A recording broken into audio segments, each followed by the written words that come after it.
fellow Ambazonians. A few days ago, a judge in the United States steered a case to what many legal minds are calling an inevitable conviction. One attorney who attended the session told me, "I have never seen anything like this in the history of the judiciary. Our three brothers were detained for 3 years, 3 good years, without bail and without trial. During that time, 3 public defenders resigned from the case out of frustration because the only assignment they were effectively given was to pressure their clients into a plea deal. Our brothers refused. They stood their ground. After all, what kind of justice demands that the innocent must plead guilty before they can be set free? And if you must plead guilty, guilty of what? What exactly? When the prosecution finally secured a plea deal from one of the 3, that brother became their lone cooperating witness. There were no real witnesses for the prosecution apart from this collaborating witness and a so-called expert witness flown in from Rwanda. An expert who claimed to work with an organization that allegedly has representatives in Cameroon, but that person has never set foot in Cameroon. The judge dropped the terrorism-related charge, yet from the very start of the trial, she shaped the proceedings in a way that shocked all seasoned legal observers in that court. She forbade the defense from bringing in the Southern Cameroon struggle or any other liberation struggle in the world into the trial. This might sound neutral on the surface, but in reality, it denied the accused the right to explain the context of their actions. And without context, you cannot argue self-defense. Without context, you cannot show motive. Without context, you cannot tell the whole truth. That was not just a technical error, in my opinion. It was a profound miscarriage of justice. Under this gag order, our comrades chose on the last day not to make any statements in court. I believe their attorneys advised them to remain silent and preserve their grounds for appeal. However, this is my opinion. In a jury trial where the accused is effectively the attorney in fact for themselves and their cause, one might have used that moment in front of the jury to present the full story, the full truth, until the judge physically stopped them. But here is what happened instead. Every time the judge wanted to restrict the defense, she first ordered the jury out of the courtroom. When a defense attorney tried to compare what was happening in the Southern Cameroon with the American Civil War, the judge asked the jury to leave the room, then rebuked the attorney outside the jury's hearing. The jury of 12 people never saw the pressure, they never saw the rebukes, they never saw the silencing going on in the court. To make matters worse, the defense was not allowed to call its own expert witnesses, even though 2 were present in court. And the result, the judge made the trial effectively one-sided. The jury reached a verdict based on a record that was about 90% prosecution and maybe 10% or so defense. The verdict was predictable under such conditions. But was justice done? In my view, the answer is an emphatic no. Not in the land of the free and the home of the brave. Not in a nation that claims equality before the law. Justice must not only be done, it must be seen to have been done. And here in this case, it was neither. Our comrades were not tried for fighting for the Southern Cameroon's Ambazonia as such. They were tried for specific actions the FBI tied to them as individuals. And tragically, much of the evidence the FBI used against them was information they volunteered to law enforcement without a warrant and often without fully understanding the implications. Let this be a hard but necessary lesson. Law enforcement officers are not your comrades. They do not volunteer information to them. If the law requires them to get a warrant before they talk to you or search you, let them get the warrant before they search you or your property. This is not stubbornness. It is called legality and knowing your rights. We want justice for our brothers and for all. A guilty verdict is a legal opinion based on limited facts. The true verdict is based on the truth. Facts can be manipulated. Facts can be filtered. Facts can be suppressed. The truth is divine. Truth does not change. And that is why truth must prevail. Earlier today, I spent time reading about Fidel Castro, and Nelson Mandela. I came away strengthened. Castro was branded a villain by much of the world, but I listened to his final speech at the age of 90, frail yet unbroken. And I saw how the people revered him. He was almost like a god. Mandela was officially labeled a terrorist, even by the United States of America, by the Congress of the United States. For more than 27 years, he was only removed from the terrorist blacklist after he became president of South Africa. So I ask you, who told you that our freedom depends on other people deciding whether we are right or wrong? Who gave any human being the divine right to define justice for another people fighting for survival and dignity? Who? History and history's true judges are not courtrooms. They are not courtroom officials, but generations yet unborn. My call today for commitment. I want to call every one of you to be calm and to renew your commitment. We, as your leaders in this government, will continue to defend our people. I can say that for myself. We will continue to exercise our right to self-determination. It's within the law. We'll continue to respect international humanitarian law and require everyone that is working with us to do same. We will continue to obey the laws of the countries where we are residing. We will avoid any action that could unjustly indict any one of us, including me, or this government, or the struggle itself. We must fight smart, not just fight hard. And hard we will fight. Can a fish resign from swimming because it is raining? No. The fish is at home in the water. The rain does not scare it. If you are a monkey or a baboon, you might run from the rain. But we are not running. We are not built to panic at every storm. We are fishes. We know the waters. We understand the struggle, and the rain is not our problem. There are generals in this revolution. I think I am one of them in the United States. These generals, we are the face, the public face of our struggle in the diaspora. If the United States as a state were truly against the struggle, we will not be able to assemble and address you on anything, on any platform. We will not be organizing openly. We will not be traveling freely. We will not be engaging with policymakers in Washington as we do right now.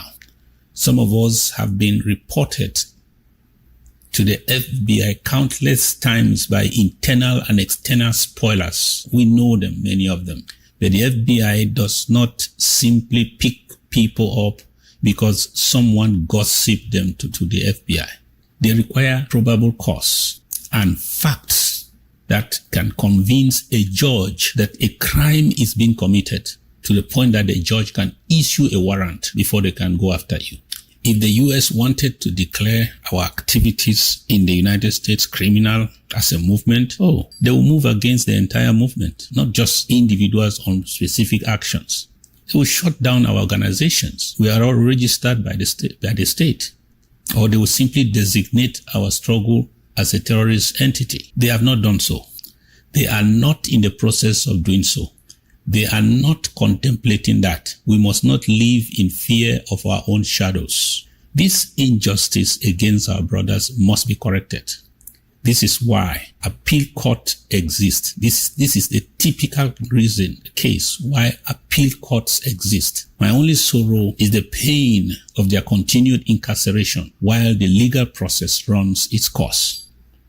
But I'm almost certain of one thing, that if we do not abandon them, if we stay organized, focused, and lawful, justice will be done at the appellate level, at the appeal level. Our duty now is to support them legally, morally, materially, financially. Stay united, refuse despair, and finish what we started as a people seeking freedom, not chaos. Despite this bitter moment, I want you to hear me clearly. We have a golden opportunity today to finish strong and triumphantly. The enemy's power is declining in every sphere, politically, morally, and militarily. This is not the time to scatter. This is not the time to withdraw.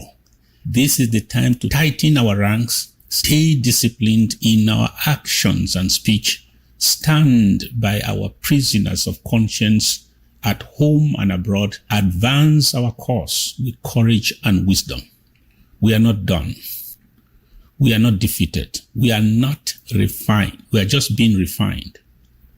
We are just being refined. May God comfort our brothers in chains, strengthen their families, and guide our legal team. May He grant us the grace to stand for truth until truth stands openly for us. Long live the people of Southern Cameroon's Ambazonia. Long live our prisoners of conscience. The struggle continues and justice will have the final word. God bless you.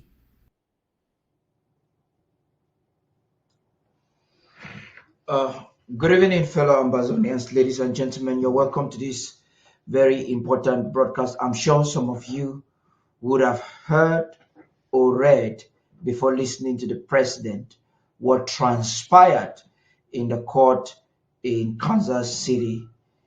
Unfortunately, it was not surprising. I know it was painful, heartbreaking, but not surprising. That's exactly it's not very different from what happens to our people in different parts of the world, especially in neighboring French Cameroon, where the kangaroo courts would not allow just legal procedure to prosecute our question.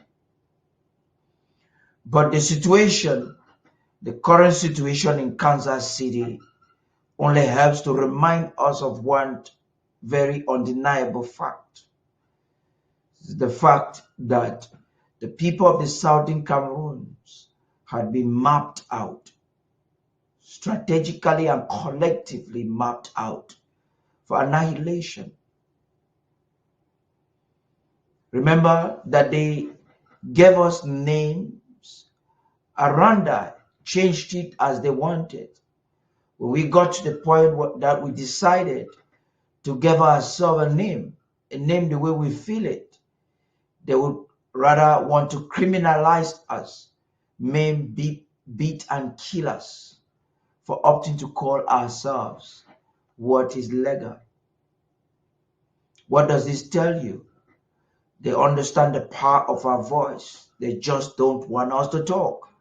Because every given moment that the people of Ambazonia speak, every single minute that we talk about our story the way it should be, we're taking ourselves steps forward.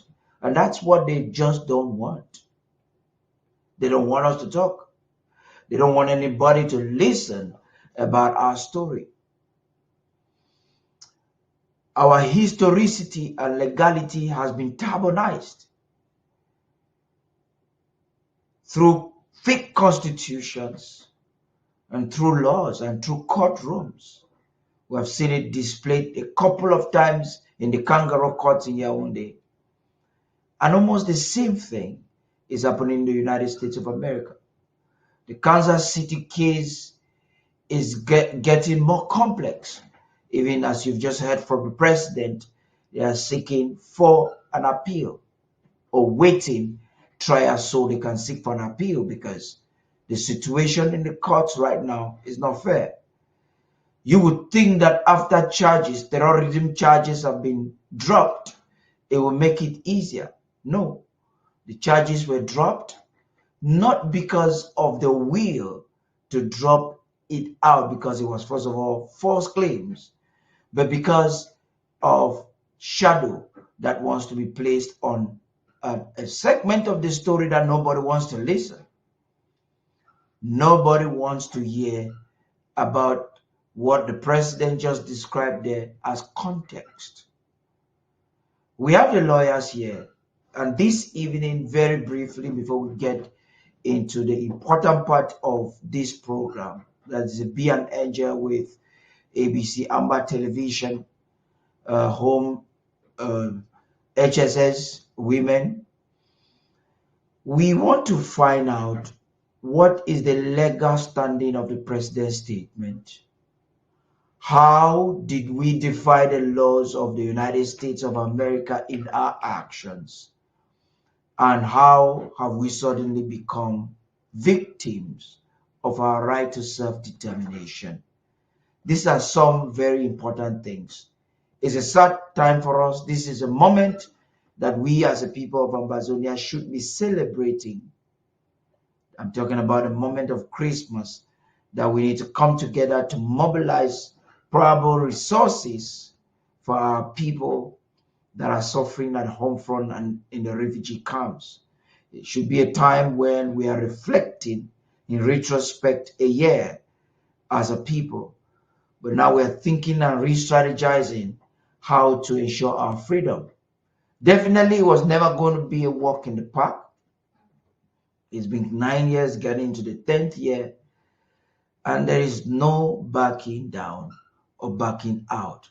The war continues. We'll be back with some analysis before we get into the newsroom, just after this short break. Stay tuned.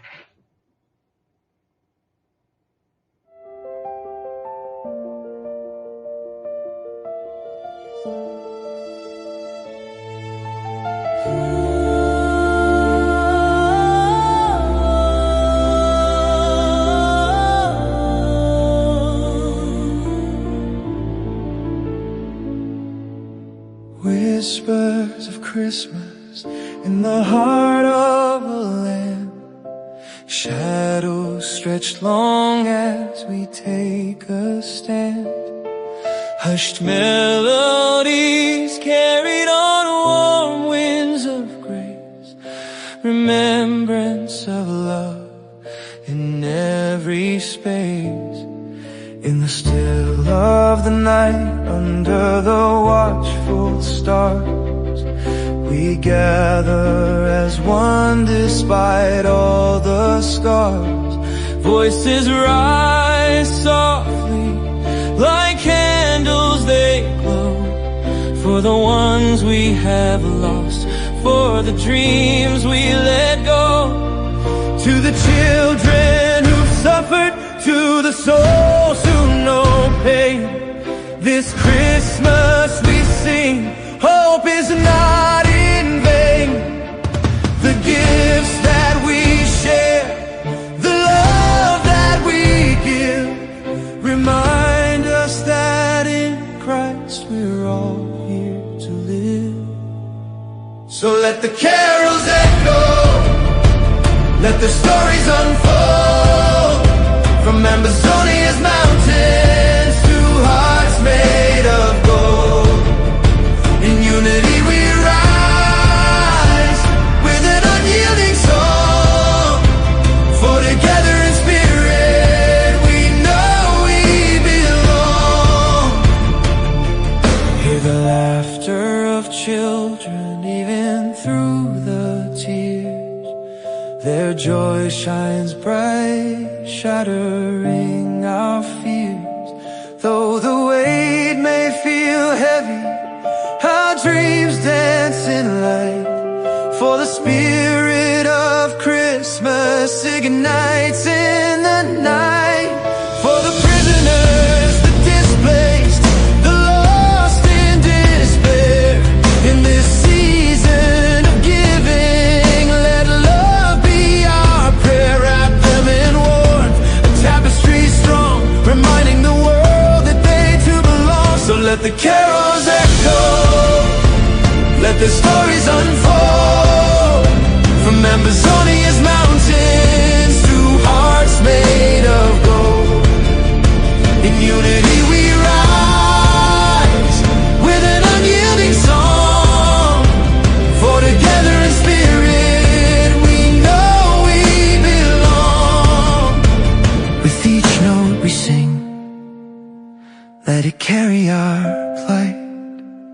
as we share in the light of this holy night. In the name of the Father, in the name of the Son, we gather together no matter what's done. In the symphony sacred, let our love take flight, embraced by the heavens, lifted up in light. This Christmas a promise, a flame ever bright, for Ambazonia's heart will reclaim its right. Together we hope, together we dream, united in spirit, love flows like a stream.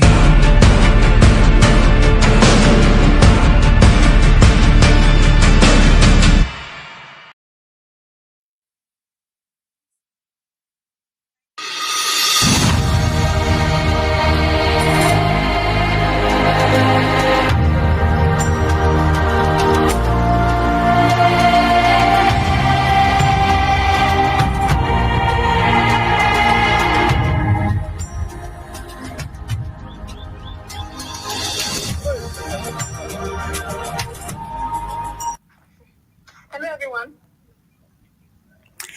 Tonight, on the global scene, we reflect on a week shaped by political tension, citizen discontent, and high-stakes diplomacy. Across Africa, a growing political divide continues to surface as citizens demand good governance, accountability, and meaningful representation.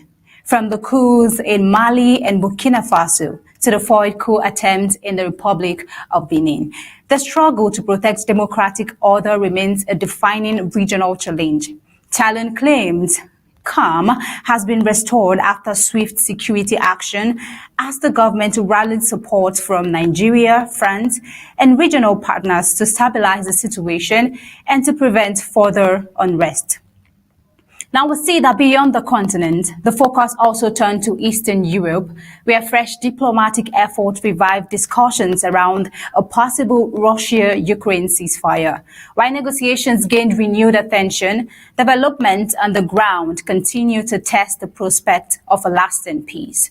Together, these stories define a week marked by political uncertainty, power struggles, and cautious diplomatic maneuver on both regional and global fronts. As we look into tonight's report, a recent development is unfolding in Rwanda and Nigeria. Welcome to Global News. I am Thabita Arko. Let's begin.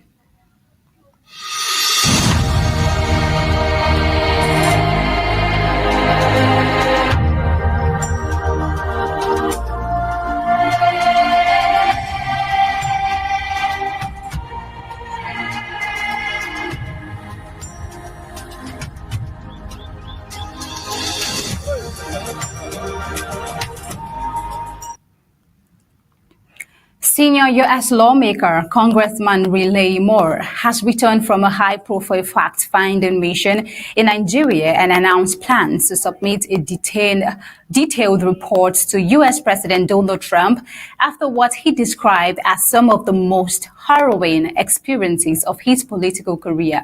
Moore led a 5-member congressional delegation that traveled to Nigeria's Middle Belt, particularly Benue State, as part of efforts to investigate long-standing allegations of widespread violence, including killings, church attacks, and persecution affecting Christian communities in the country. The trip comes amid renewed United States pressure following Trump's decision to designate Nigeria as a country of particular concern under American law over alleged targeting killings of Christians, a move the Nigerian government has pushed back on.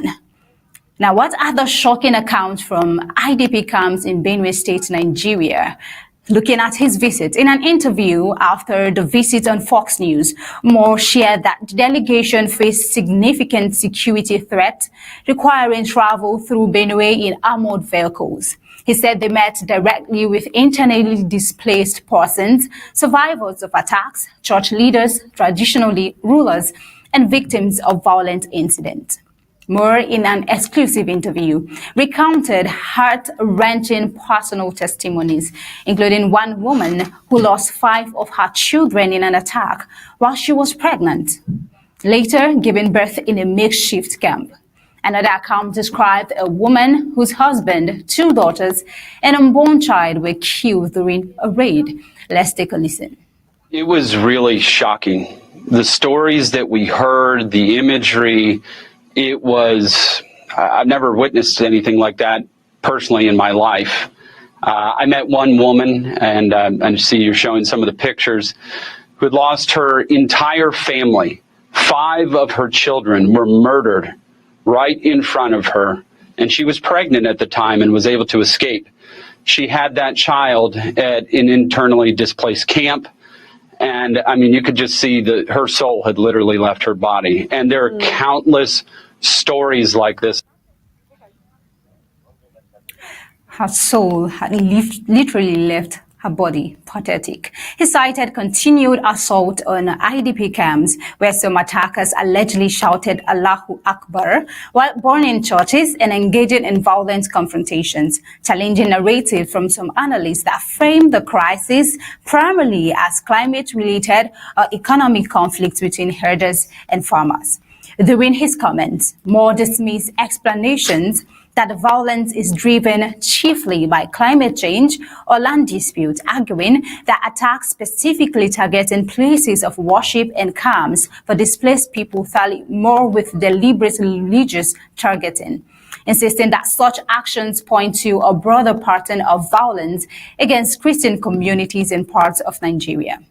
The Republican lawmaker said the findings will shape a comprehensive report for President Trump, including recommendations on policy response and diplomatic engagement. Trump, who initially designated Nigeria as a country of particular concern late last month, has said the move is aimed at pressing for greater protection of religious minorities. Let's take a look.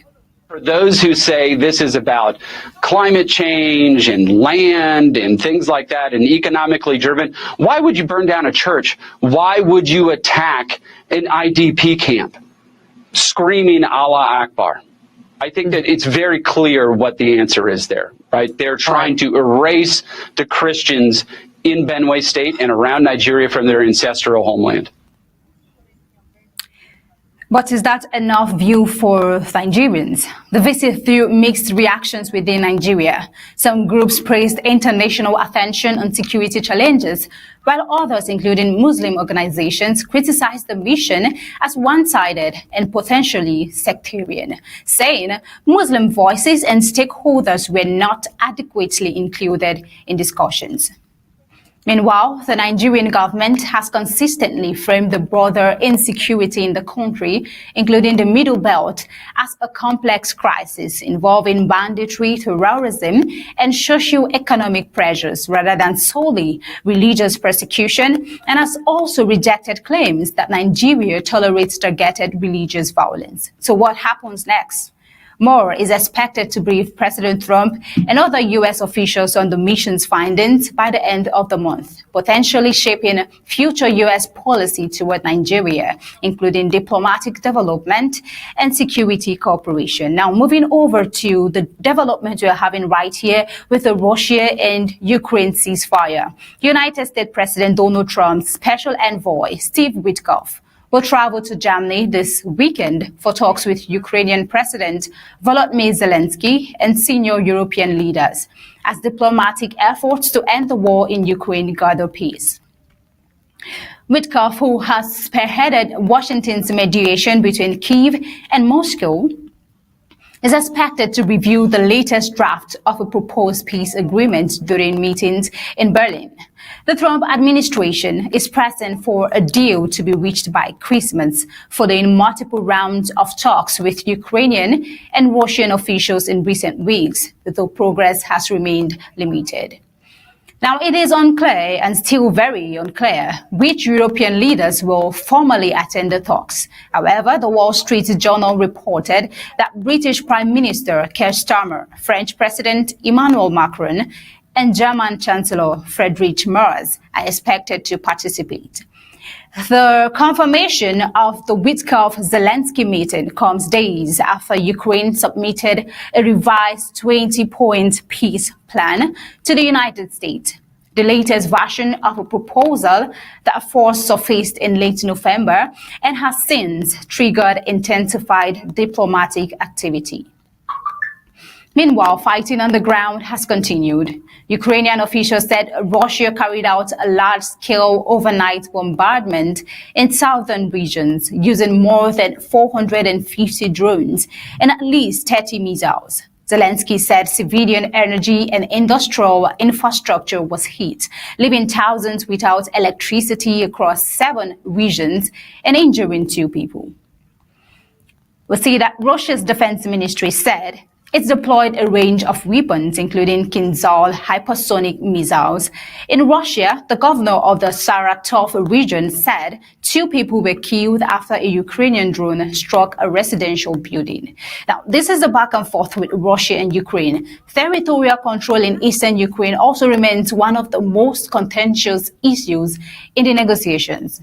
Kyiv has consistently rejected any proposal that would require it to cede land seized by Russian forces, while Moscow has reiterated its intention to take full control of the Donbas region unless Ukraine withdraws. What is Zelensky's response? Let's take a look. We are working on a framework document, and it must be strong enough to truly work.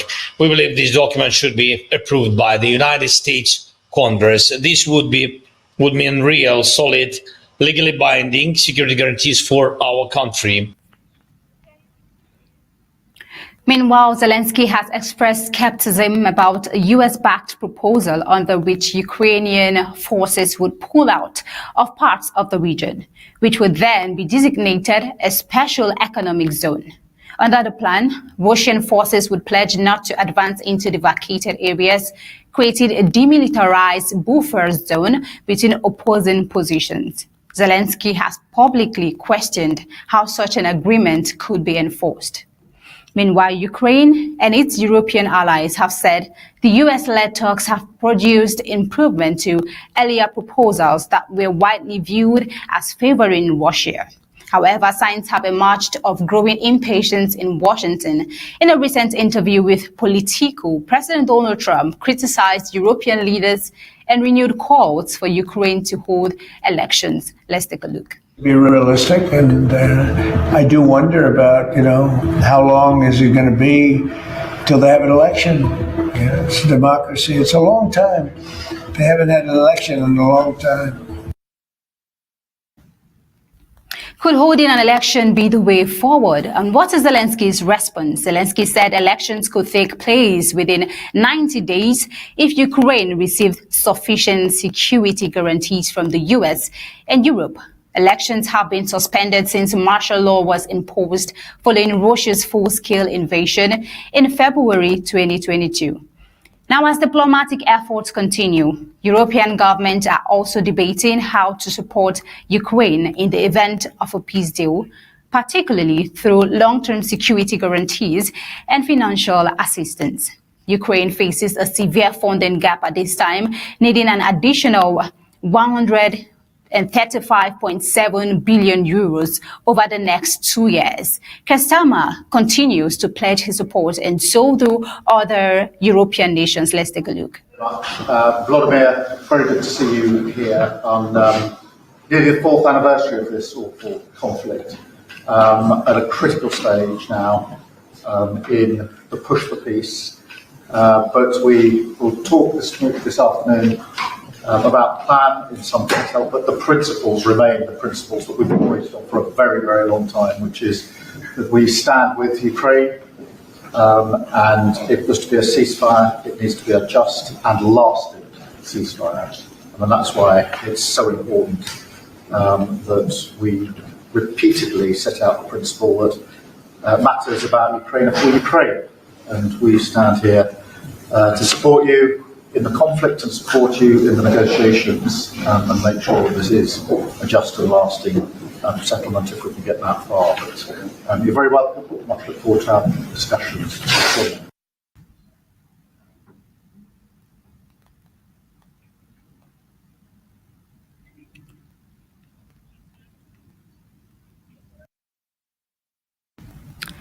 On Friday, European Union government agreed to indefinitely freeze about 210 billion euros worth of Russian assets held in Europe.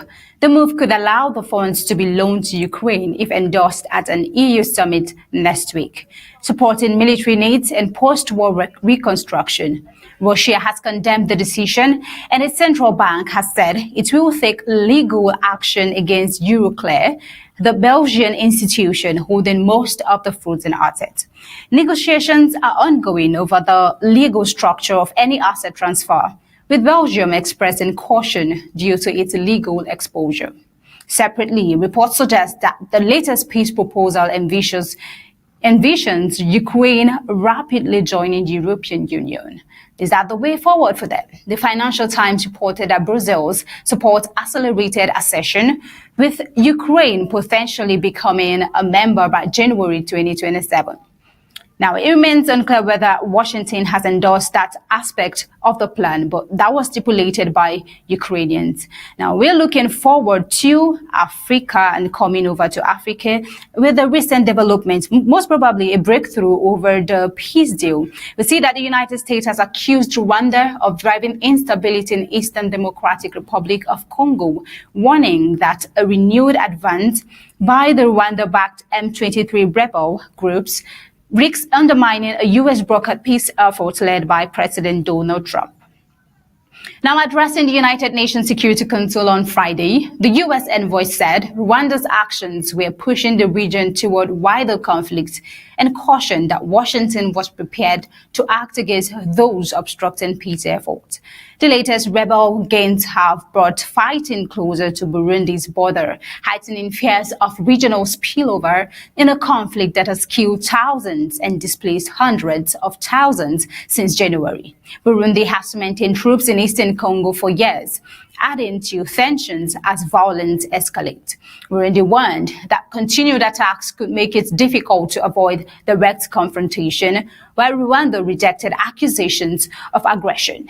Now, a peace deal has been brokered, but why are there still battles and tensions? Kigali denied waging war against Burundi, accused Congolese forces of breaching the ceasefire, and reiterated its commitment to the Washington-brokered peace agreement. Meanwhile, Congo's foreign minister urged the Security Council to hold Rwanda accountable, arguing that continued inaction had allowed violations to persist and challenged the credibility of the international order. The renewed fighting comes just a week after Congolese President Felix Tshisekedi and Rwandan President Paul Kagame met President Trump in Washington, where both leaders reaffirmed their support for a U.S.-mediated peace framework. Let's take a look at this.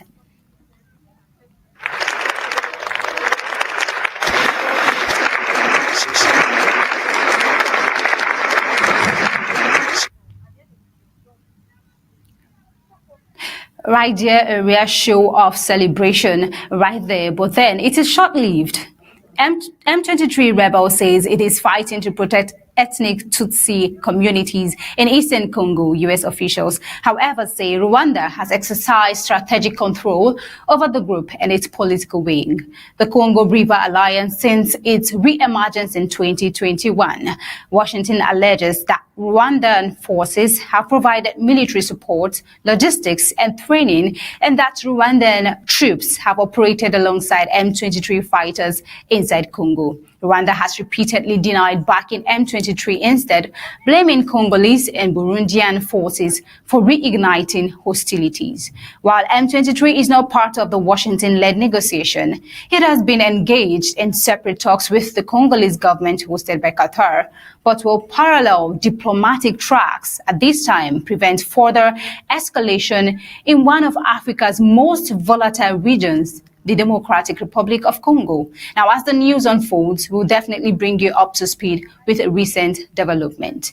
And this is where we'll be heading it over to our news director, Mr. Tar.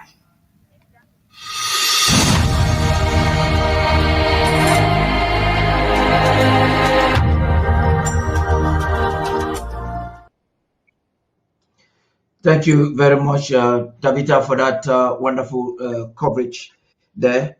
We would like to take this so that it gives us a backdrop as we make some analysis. Mr. Fru, Mr. Mbeseha, you're welcome. Thank you. Thank you very much for joining us right now. I would like you, based on what the president said, maybe I should play some first few minutes of it so that we analyze it briefly before we get back to take some reports at the home front. We don't have too much time today because of the activities. Let me just play a few minutes of it so that we can get it. Fellow Ambazonians, or a few days ago, a judge in the United States steered a case to what many legal minds are calling an inevitable conviction. One attorney who attended the session told me, "I have never seen anything like this in the history of the judiciary." Our 3 brothers were detained for 3 years, 3 good years, without bail and without trial. During that time, 3 public defenders resigned from the case out of frustration because the only assignment they were effectively given was to pressure their clients into a plea deal. Our brothers refused.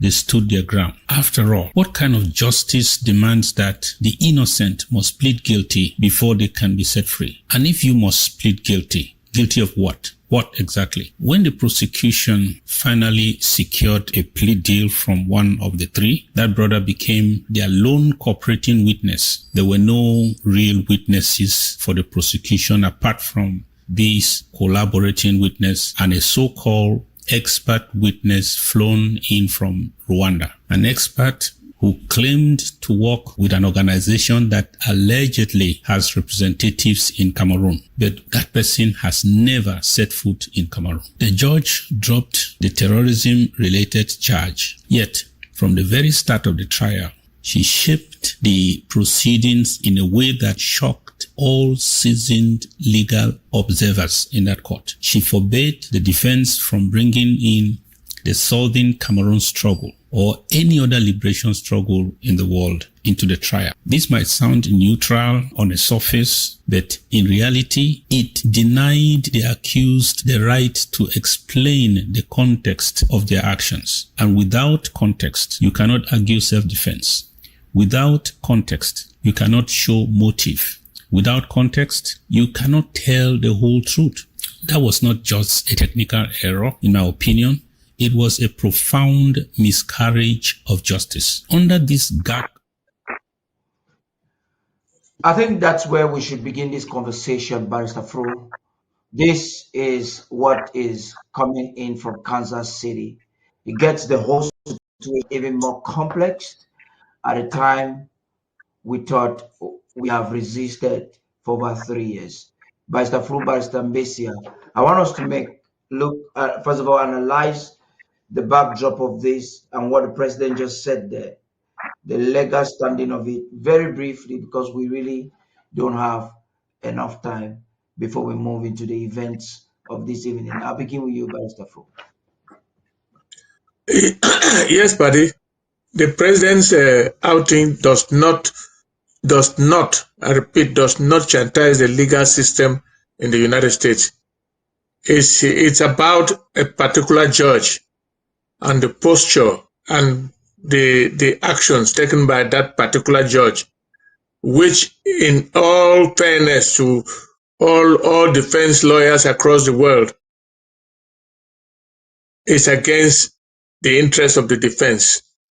I want to think that judge, something clicked, something happened, because during the preliminary hearings, she asked an important question. How is the case of these 3 individuals different from what the Ukrainians are doing and the Israelis are doing? And that was during preliminary hearings, which had nothing to do with the trial. Well, which had to do with the trial, but preliminary findings, preliminary appearances. But during the trial, she took it upon herself to limit the defense case. How can a case that emanates from a conflict far in Africa be done in the United States without the defense or any other person bringing the conflict into the case, because that is the basis of the case.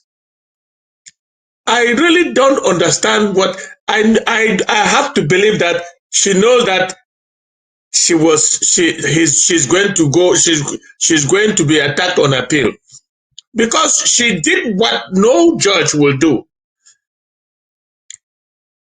The right of the defense to present its case was tampered with, was trampled upon by the judge, by her several rulings.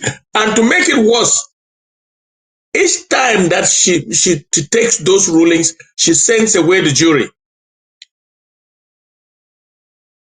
She excuses the jury before admonishing. She went ahead to suspend a defense lawyer from participating in the trial, depriving the defendants of their counsel. I know all these details because every evening during that trial, I was always commenting. Asking Pastor Ghana, and he was giving me the activities of the day, and I can tell you, it is a travesty of justice. Because when you limit the defense has no longer any case to present. And yes. Let me comment there. I think you've made the comment. Okay, good. Mbeseha, do you want to sit in the middle of your camera, please? Just, you're not in the middle. Do you want to do that? No, you're worsening. Yeah, this is better now. Please try to stay there. No, you're worsening it again. Just try to be in the middle of your camera, Mbeseha. Is that okay? That's better now. So, Barrister Fru, from what you're saying, which is where I really would like Barrister Mbeseha to come in.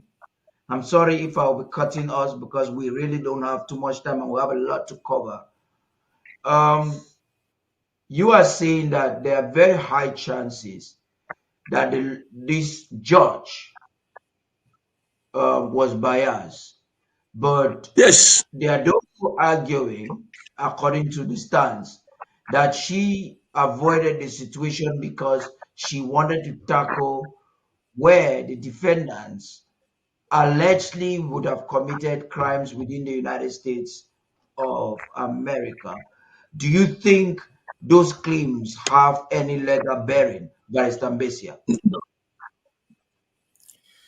Well, I think my comments are going to be very limited because certainly out in Kansas City, I'm far away from there.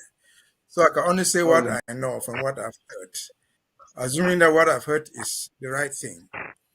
Now, what is a trial in the United States? A criminal trial. It involves the judge, who is supposed to be an expert in law. It involves the jury, 12 people, ordinary citizens, who are supposed to reason like any ordinary person. And for the jury, which is the final position, to decide a case, the jury must be able to hear from both sides all the facts that pertain to the case. What's the role of the jury? They are ordinary people. The jury is there to decide, given all what you know, will a normal human being, a normal American, have reacted in the way the accused reacted? That's the role of the jury. And for that reason, all the facts must be made available to the jury of 12. If the magistrate or the judge excluded evidence from the defense that would have been available to the jury for them to decide, there's something seriously wrong there.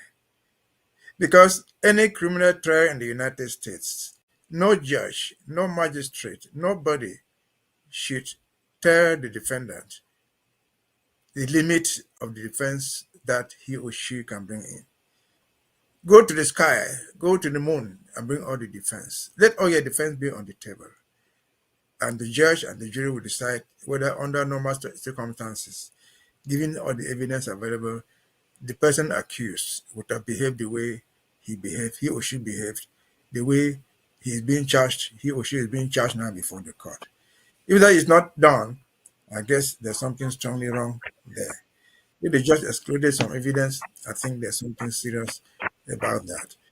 Going forward, we must know that Mr. Mbeseha, just to talk in the affirmative, I have personally made calls. I'm talking about witnesses that were there in Kansas. I've made calls to some family members of the defendants.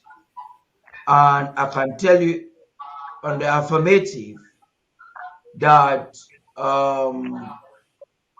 just a moment, I'm getting some echoes here, so let me try to shut it.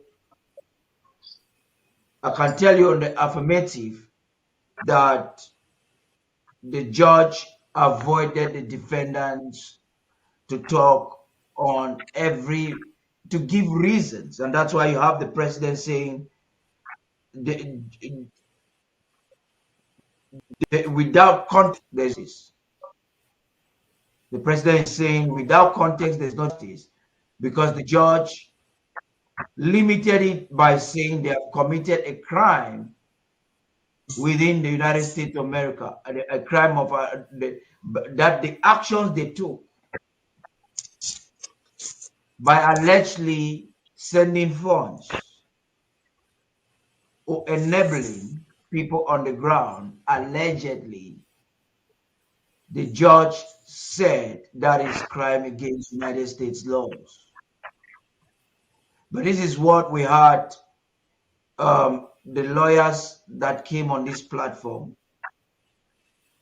said that was double standards, because we have seen within the United States citizens that are originally from other countries have been able to mobilize human and material resources from the United States into other parts of the world. And this is the argument that the judge categorically denied in court.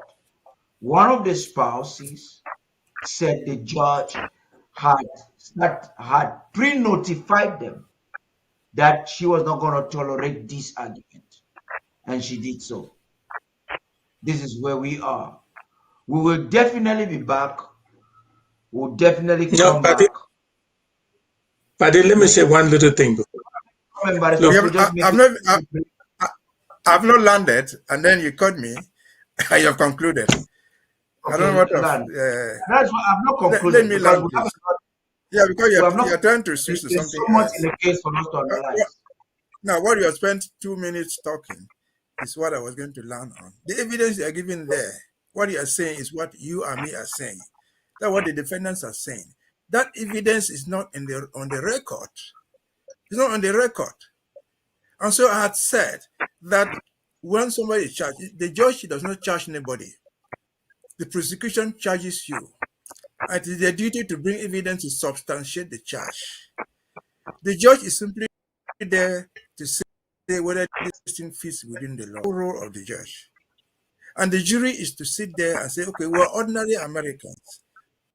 If these guys had been allowed to produce the evidence, the judge would have then, the jury would have been able to assess that we ordinary citizens, the 12 of us, if we're confronted with that type of thing in Atlanta, in Texas, anywhere in the world, we will be right to do what these accused are accused of, to defend their parents, their mothers, or whatever in their property. That evidence is not there. But I've said that the defendant in any criminal trial in the United States must not be limited to the he or she wants to use to defend himself. Let the evidence be on the record, and the jury will evaluate on both on the facts available as provided by the prosecution. I want to ask this for clarity, Mbeseha. How can that evidence be on the record? I've said it's not on the record. It is not on the record to this point that they found them guilty. That evidence is on the record. My argument is the judge erred by not allowing that evidence to be on the record. If the story as told is like that is a solid ground of appeal. That judge, that's why the judge were very careful. He was also smart. Each time he was trying to make those rulings, he sent out, which is not uncommon.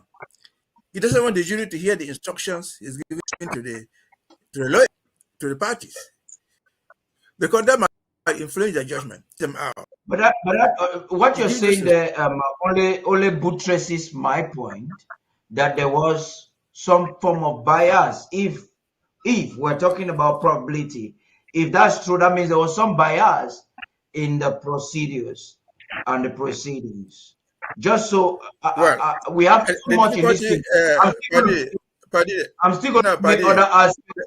By Mbeseha, please. No. By Mbeseha, please. I'm going to play some other aspects of the president's speech. So that no. Let me finish this one. Paddy, let me finish this one. The problem that we have debating here is that, Paddy, you are not a lawyer. Listen to me. Let me finish my point. Bringing out an announcement from the president is not going to help us nothing. You want me to use your words that he was biased. Where he or she was biased is not the issue here.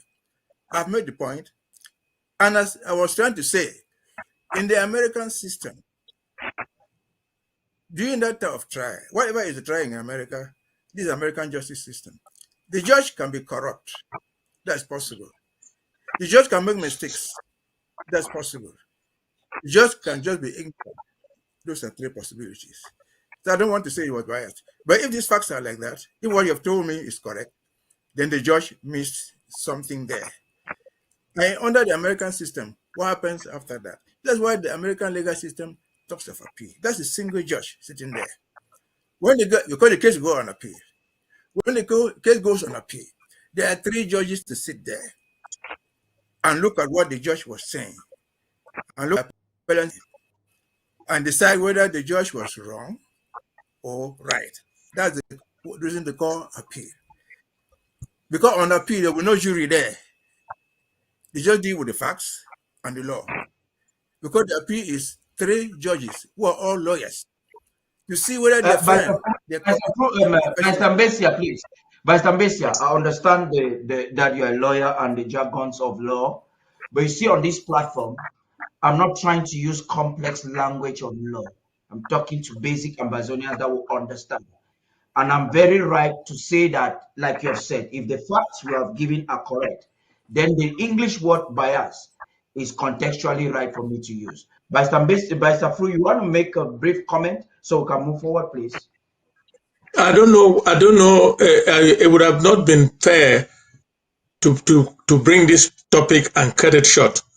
If you want to listen to the two lawyers, you should have allowed us to at least learn.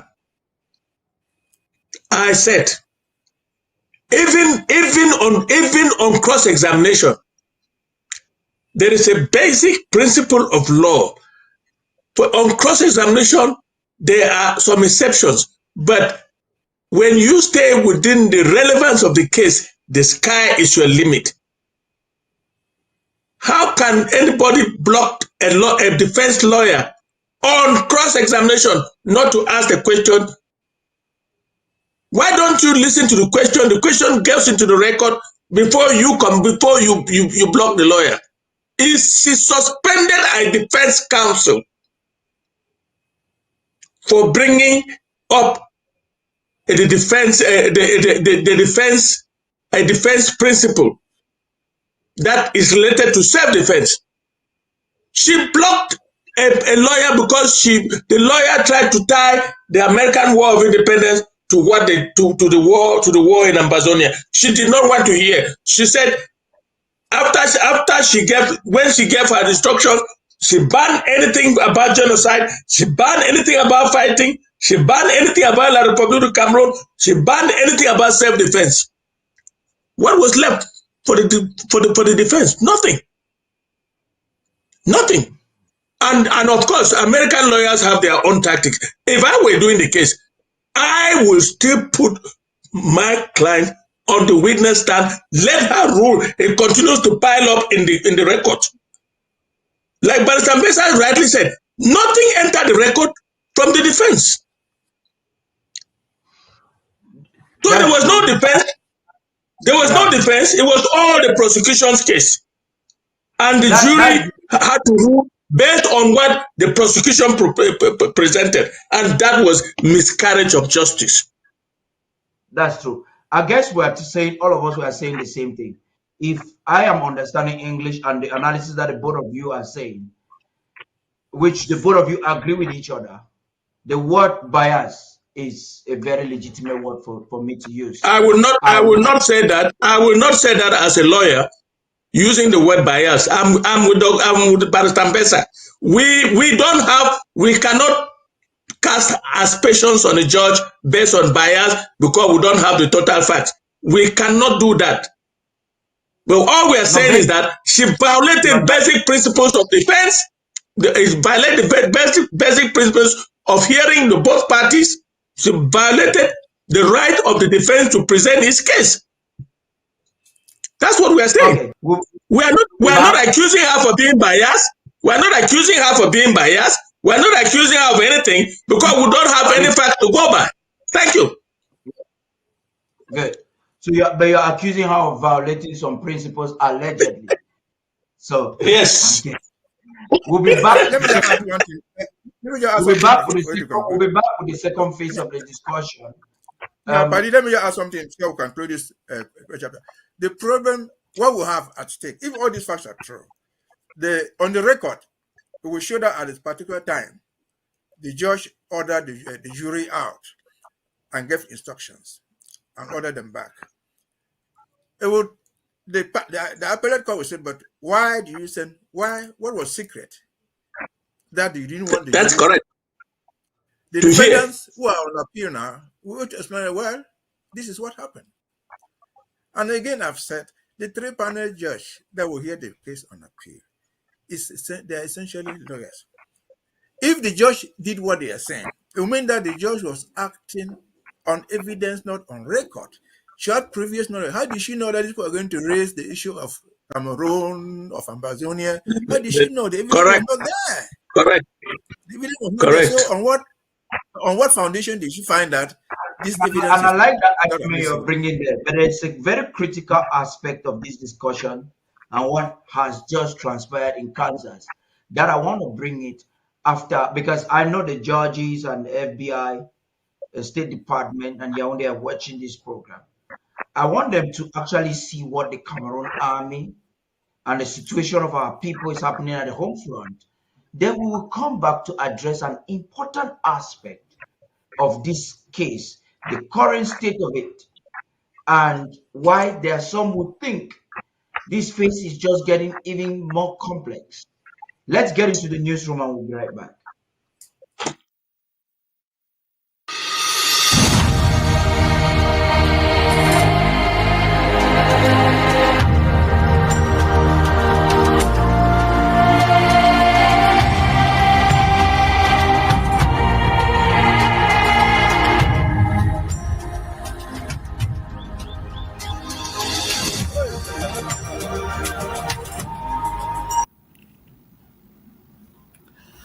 All right, thank you so much, Mr. Charles. Let's take a look at some of the stories emanating from the home front.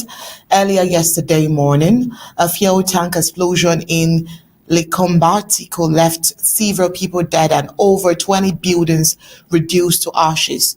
What shocked residents even more was the total absence of the colonial firefighting services stationed barely minutes away in Mutengene. For a government where water appears instantly to chase protesters, but disappears the moment citizens need rescuing. French Cameroon's message is clear to Ambazonians. Its emergency service response only when Southern Cameroons dare to complain, not when they are dying. The explosion has so far claimed the lives of 8 people, according to the Colonial Senior Divisional Officer of FACO, Viang Mikala. In addition to the fatalities, at least 8 vehicles were destroyed and more than 20 buildings were reduced to rubble. 3 survivors were rushed to Limbe Regional Hospitals where they are receiving urgent care. French Cameroon's Mikala attributed their disaster to a mechanical failure in the fuel tanker, which collided with other vehicles before erupting into flames. However, residents insist that mechanical failure alone does not explain the scale of human loss, especially given the proximity of colonial firefighting services. Mutangana, home to a fire brigade, is just 3 to 4 minutes away from Likomba under normal circumstances, yet no professional response was deployed as the inferno raged. Eyewitnesses recount scenes of desperation as locals fled scene, afraid to douse the flames with buckets of water, powerless against the growing fire. According to them, they say, "We are on our own. The state never misses a chance to spray us with water during protests, but when people are burning, there is no water to use." The incident has reignited debate over colonial law Republic of Cameroon's systemic neglect of emergency services, particularly in Ambazonia, where chronic underinvestment and administrative inefficiency exacerbate daily risks. Critics argue that French Cameroon's emergency infrastructure exists more as a performative tool than a genuine protective service, often activated selectively along political and social lines. The explosion has also paralyzed movement along the so-called National Road number 8, cutting off transport and commerce in the area. Now the tragedy has renewed calls for accountability and reform in the colonizers' emergency response system, with citizens demanding that lives, not political optics, become the real priority.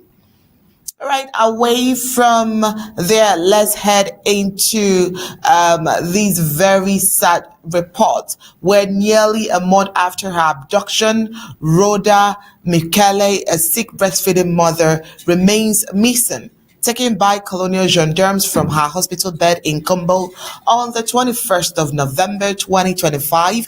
She was reportedly transferred to the Bamenda Colonial Gendarmerie.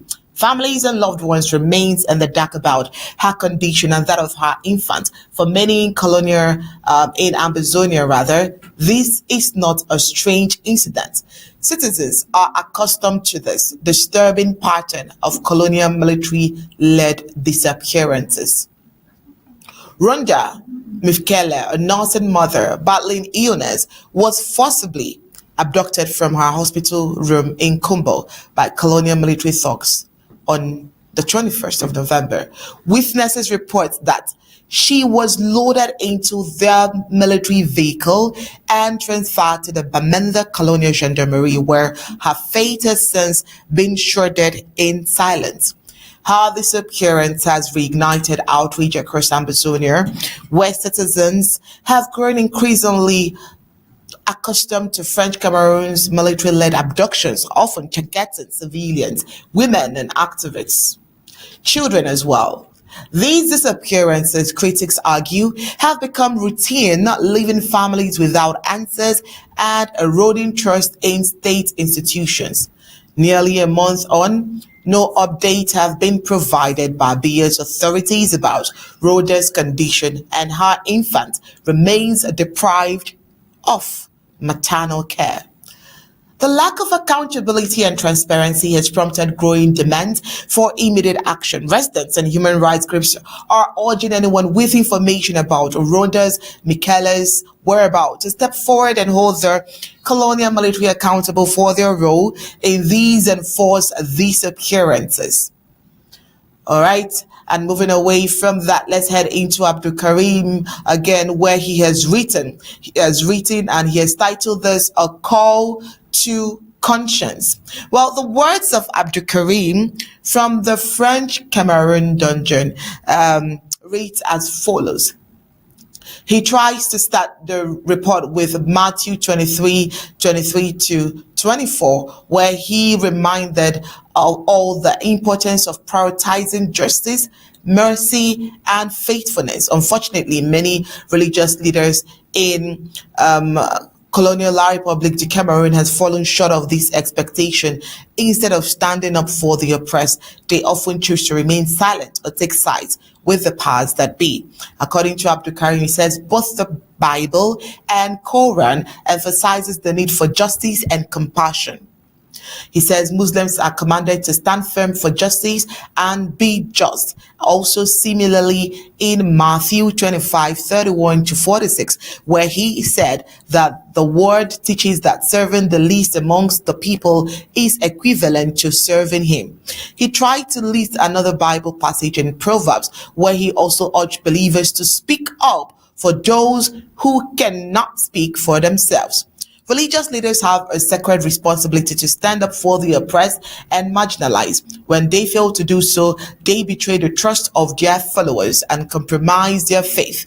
The Prophet Muhammad's teaching emphasizes the importance of compassion and unity among believers. He says, how can imams claim to follow these teachings when they remain silent in the face of oppression? He says that he's urging all imams or pastors or priests to reflect on their role in promoting justice and compassion. He is asking, are you or are they serving God or the powers that be? The people of Southern Cameroon and La République du Cameroon deserve leaders who will stand up for their rights and dignity.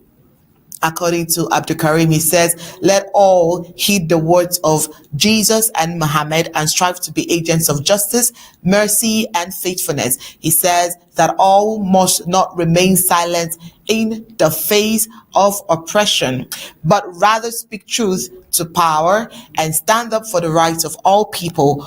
Only then can they truly claim to serve God and not the interest of the powerful. Oh, well, unlike Abdul Karim this time around, he decided to just talk to everyone to be fair and just. And I think this is another viewpoint that others can emulate, Mr. Cha, over to you. Thank you very much, Onye. I understand that we have SOS Zama bringing him up to also react on some of these issues. Our focus today is the Kansas City 3 case that's getting seemingly complex. But there are those legal minds who are thinking that this is a great opportunity for a good appeal. Now we just zoom down home front, and this is what is happening. The colonial occupation or the colonial administration is unable to provide succor when the people need it. We've just seen a flame there, and we are told that the emergency tankers were just a few kilometers or few meters away. But if it is protest, water will be flowing on the people. Now, a nursing mother was kidnapped from Bui and has been disappeared. That's just one amongst many that happens every day in Ambazonia. Then Abdul Karim is actually tickling us on something that is very important. The hypocrisy of a cross-section of the church in the Cameroons. We've seen clergies that are not speaking truth to power, or even when they are taking the side of evil.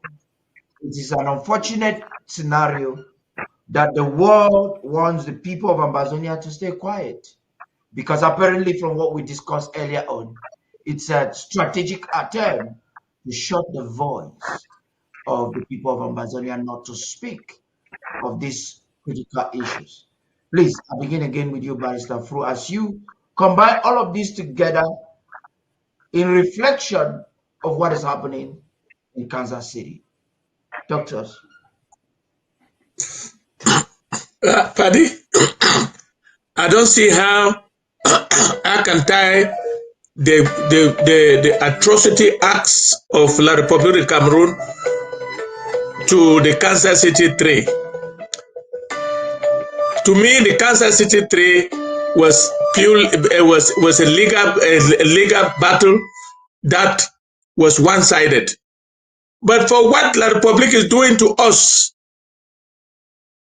I know that fire station in Motengene, and it is it is rather unfortunate that it will take them more than 3 minutes to get to the fire. The fire station is down in Mutengene, and it takes just about 1 or 2 minutes to get to Likumba. It was done deliberately because La Republic's aim is to make sure that they kill as many of our people as they can. We are on our own. Some people in the population said so. They were fighting with water in buckets. And that should drive home to our people that La Republic does not care about us. They have never cared about the Southern Cameroons and Ambazonia. We are on our own. And this is why we must vacate them so that we can have all these structures that will take care of our people. And to talk about the lady in Bui, how can in the military go and capture a woman, a civilian, kidnap her and take her to Bamenda, leaving her baby behind? A nursing mother. That is genocide. That is a crime. That's a war crime. Where is she? And where is her baby? Again, these are people who are out to inflict as much atrocities on our people as much as possible. This is driving home a lot of things to us. Adu Karim, as I know him, is a scholar, a religious scholar. He knows the Bible very well, just like the Quran, and he has cited them. We don't have religious leaders in the Southern Cameroons. We have I don't know what they call them, fortune seekers. Because what happened in the Congo when the Episcopal Council took a decision and savaged what was going on in the Congo.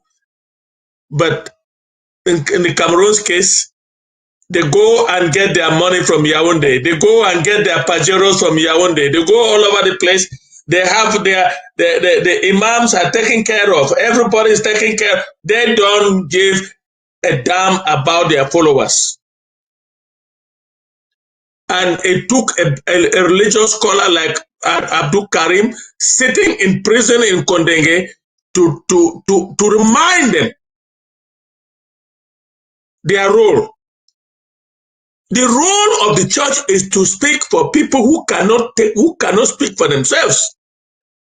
It's not happening in Cameroon. So, Paddy, you want me to compare that to what is happening in Kansas City 3? I am at loss as to your question because I cannot answer that. I was not trying for you to complain.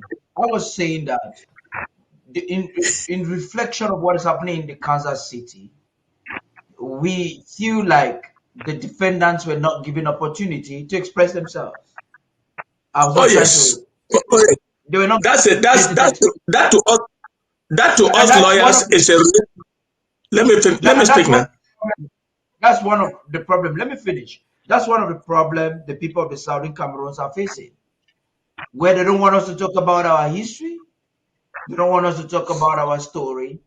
It is about our voice being shut up. And things like this, we deserve a platform to speak. So I was saying in reflection of that, they don't want us to speak. I'm not trying to compare the two. The two cannot be compared. But this is another scenario where our voices have not been heard. The way we look at what happened in Kansas City is a miscarriage of justice. It's done by a single judge who in principle represents the judiciary in the United States federal courts. One potato can spoil the rest, but that doesn't mean we can condemn the whole legal system. Nobody, I will not go to judge her from what she has done. She has done the worst the worst she has presented, she has managed a case very badly that I have ever seen throughout my years of practice of law. Even in a dictatorial regime like Cameroon, you will not have a lawyer shut up like that, or the defense shut up from talking about something that the case originated because of that. The citus of the case is the conflict in La Republic, in Ambazonia. And if a judge, she must have something behind her mind, because she anticipated, she preempted certain information from coming from the defense without how did she get all the information to be able to block the defense? We don't have extra patita. Mr. Fru, please, we do not have a lot of time. We have really repeated that. Okay, go ahead. I wanted us to focus more on what is happening on the ground and the fact that we deserve to have these stories heard globally. But Mbeseha, let me hear you before I come up with Sylvester Zama, please. Yes, I will just say a few sentences about the Kansas City 3. There are things we're not emphasizing. We should emphasize. The trial will not have even started if one of the three accused had not gotten into a plea deal. I think we didn't know about that until the last minute. The person who pleaded guilty gave the I wanted us to come to that. We are going to come to that by Mbeseha. We are going to come to that. That's what I said we should leave it at the end.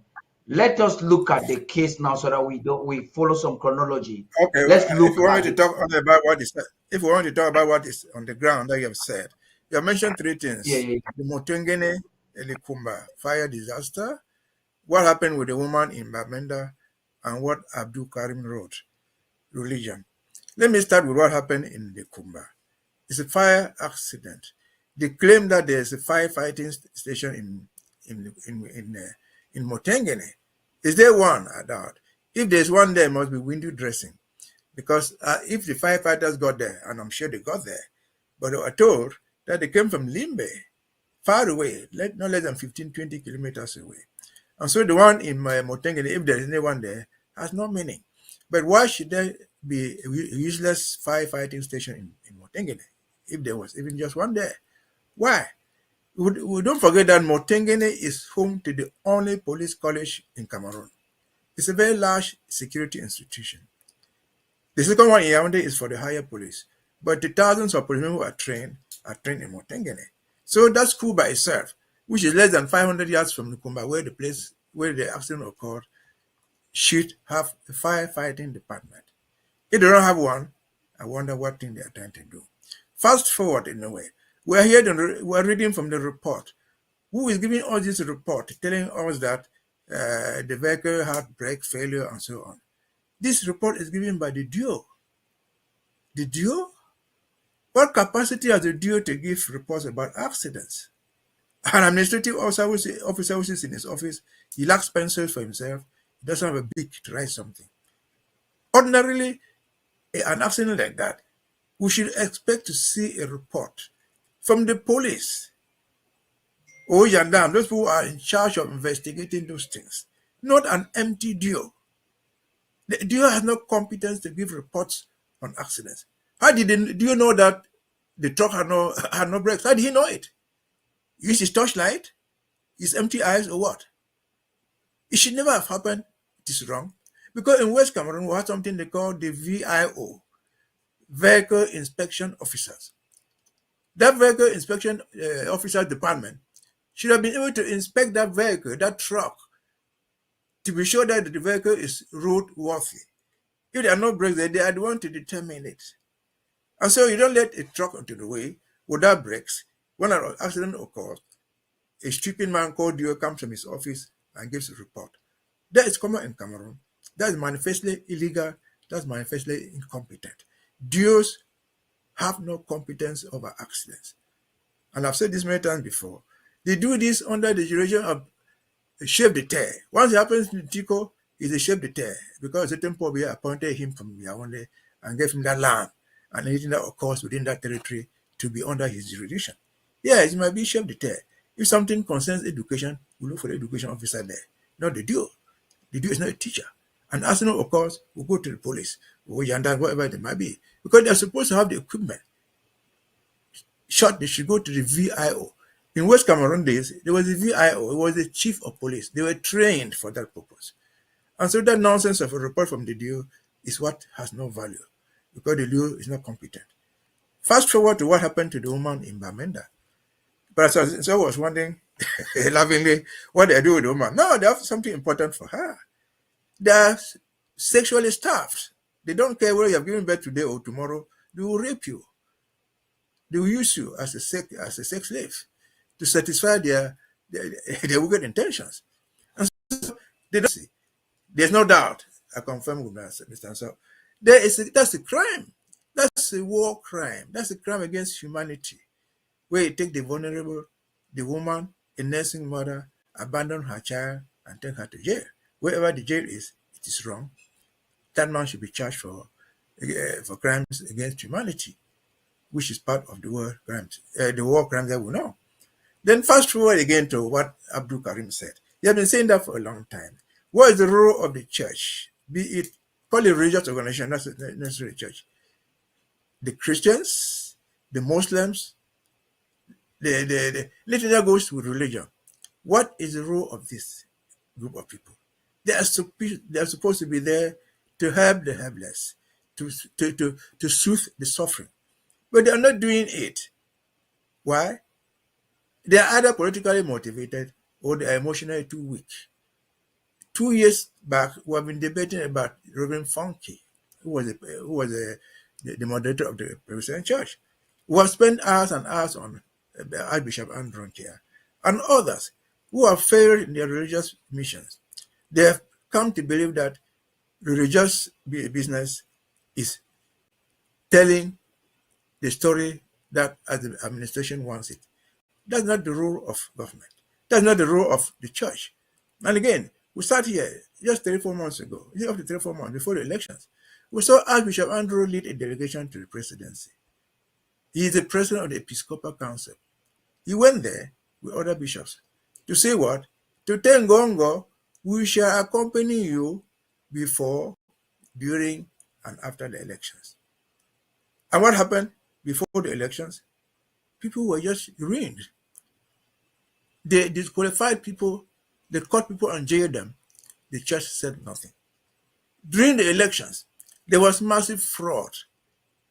It was not even an election. The church, under the Catholic Church, for example, under Andrew, said nothing. That is during now. And after, they took cutlasses, they took spears. They are chasing the winner of an election. Not for doing anything, but for simply saying that I won. What's the crime for saying that you have won? Absolutely no crime. They claim that is a constitutional council that must declare the official result. That is the law. But what is the crime for saying that I won? There is no legal crime for saying that I won. And so the church is silent over all these sort of things, which is what Abdul Karim is saying. Abdul Karim, a religious man by his own upbringing, has gotten it right. The churches, the mosque, whatever thing is pertaining to religion, it should live up to the expectation, up to what we need. And what is the guideline? The church spirituality is for the weak, not for the powerful.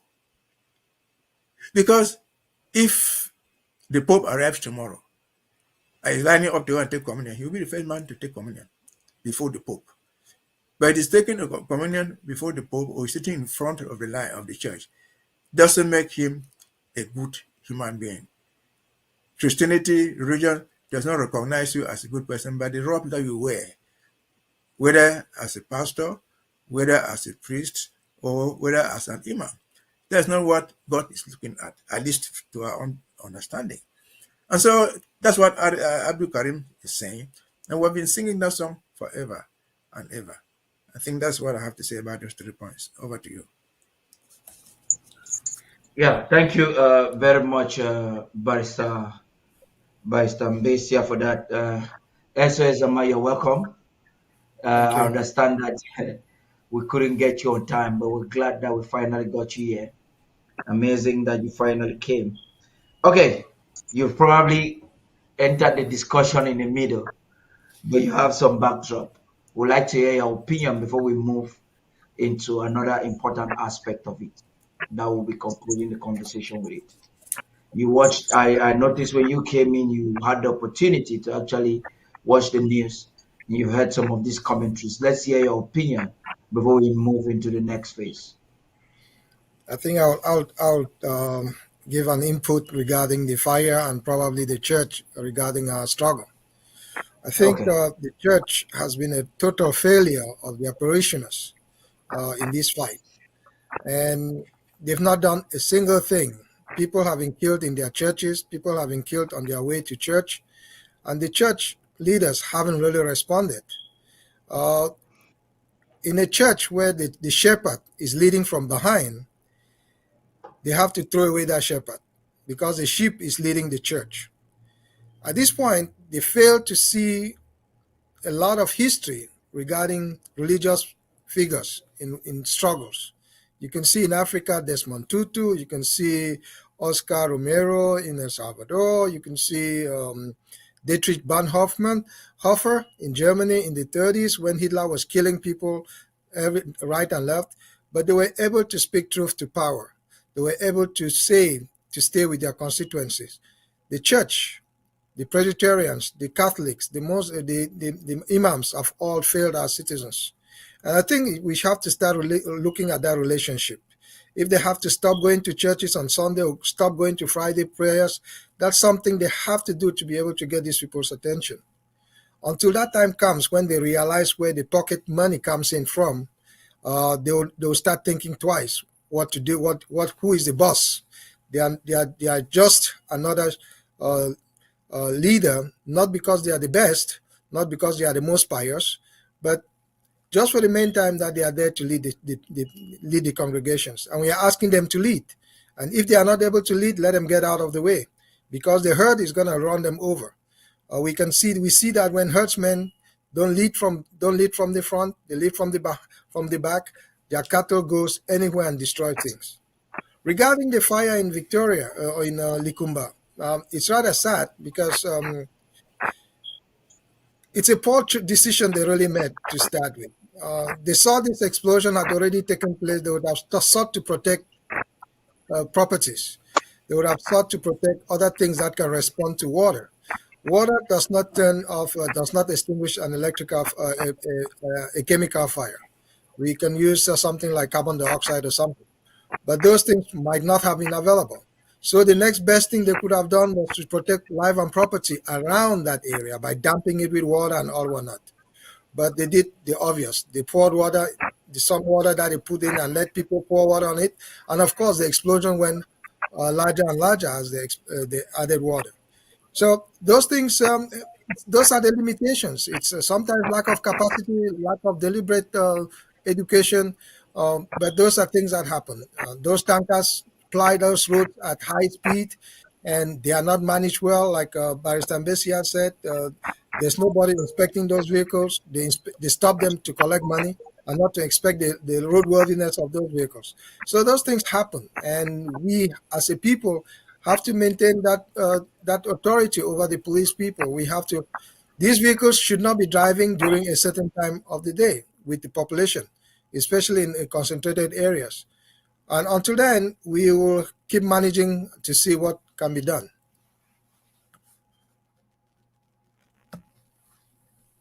Thank you, Paddy. Yeah, we're gonna go into an editorial so that we can take this piece that I know you all want to talk on. We're getting into the editorial right now. I want to be sure that the newsroom is there so that Star Smart can actually set us on the pace we have to follow this evening, which is the purpose why we are here. But just before we do that, I want us to have a quick break.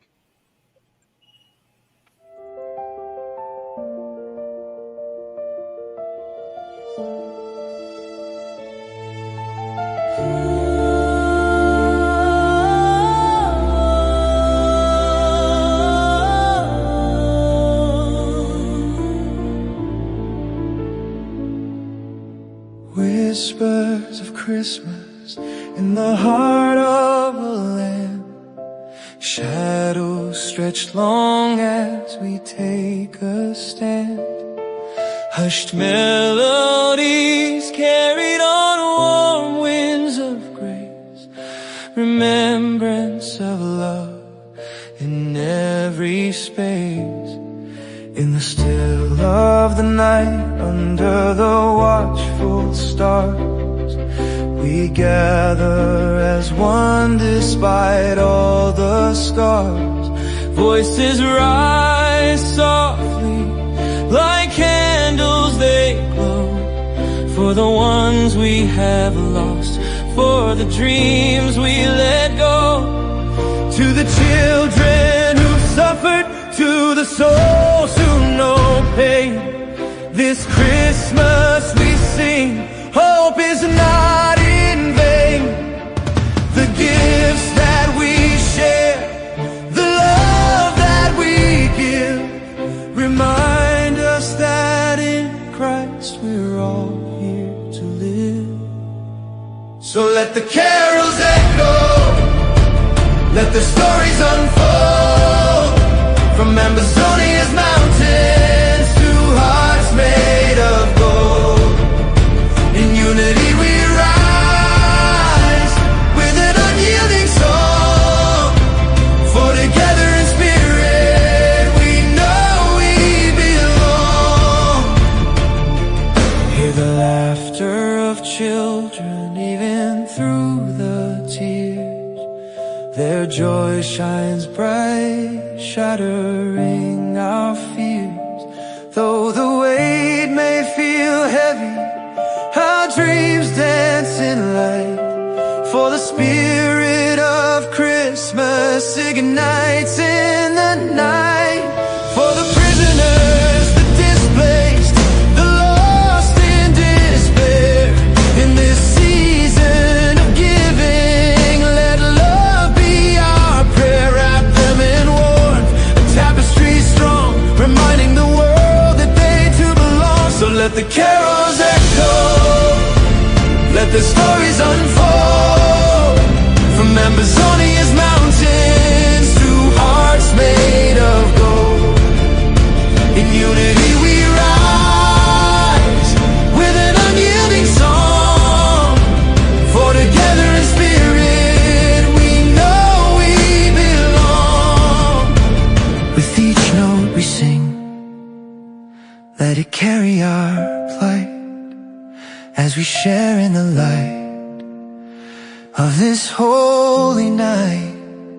In the name of the Father, in the name of the Son, we gather together no matter what's done. In the symphony sacred, let our love take flight, embraced by the heavens, lifted up in light. This Christmas a promise, a flame ever bright, for Ambazonia's heart will reclaim its right.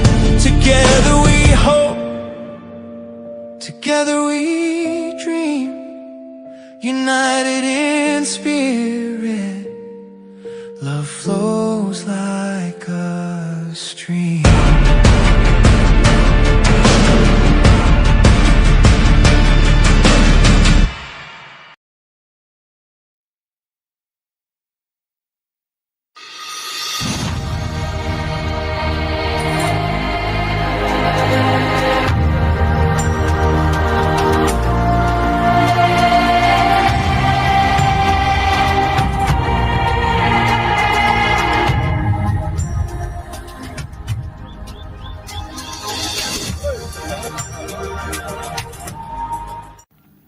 We are celebrating Christmas with health, dignity, and truth.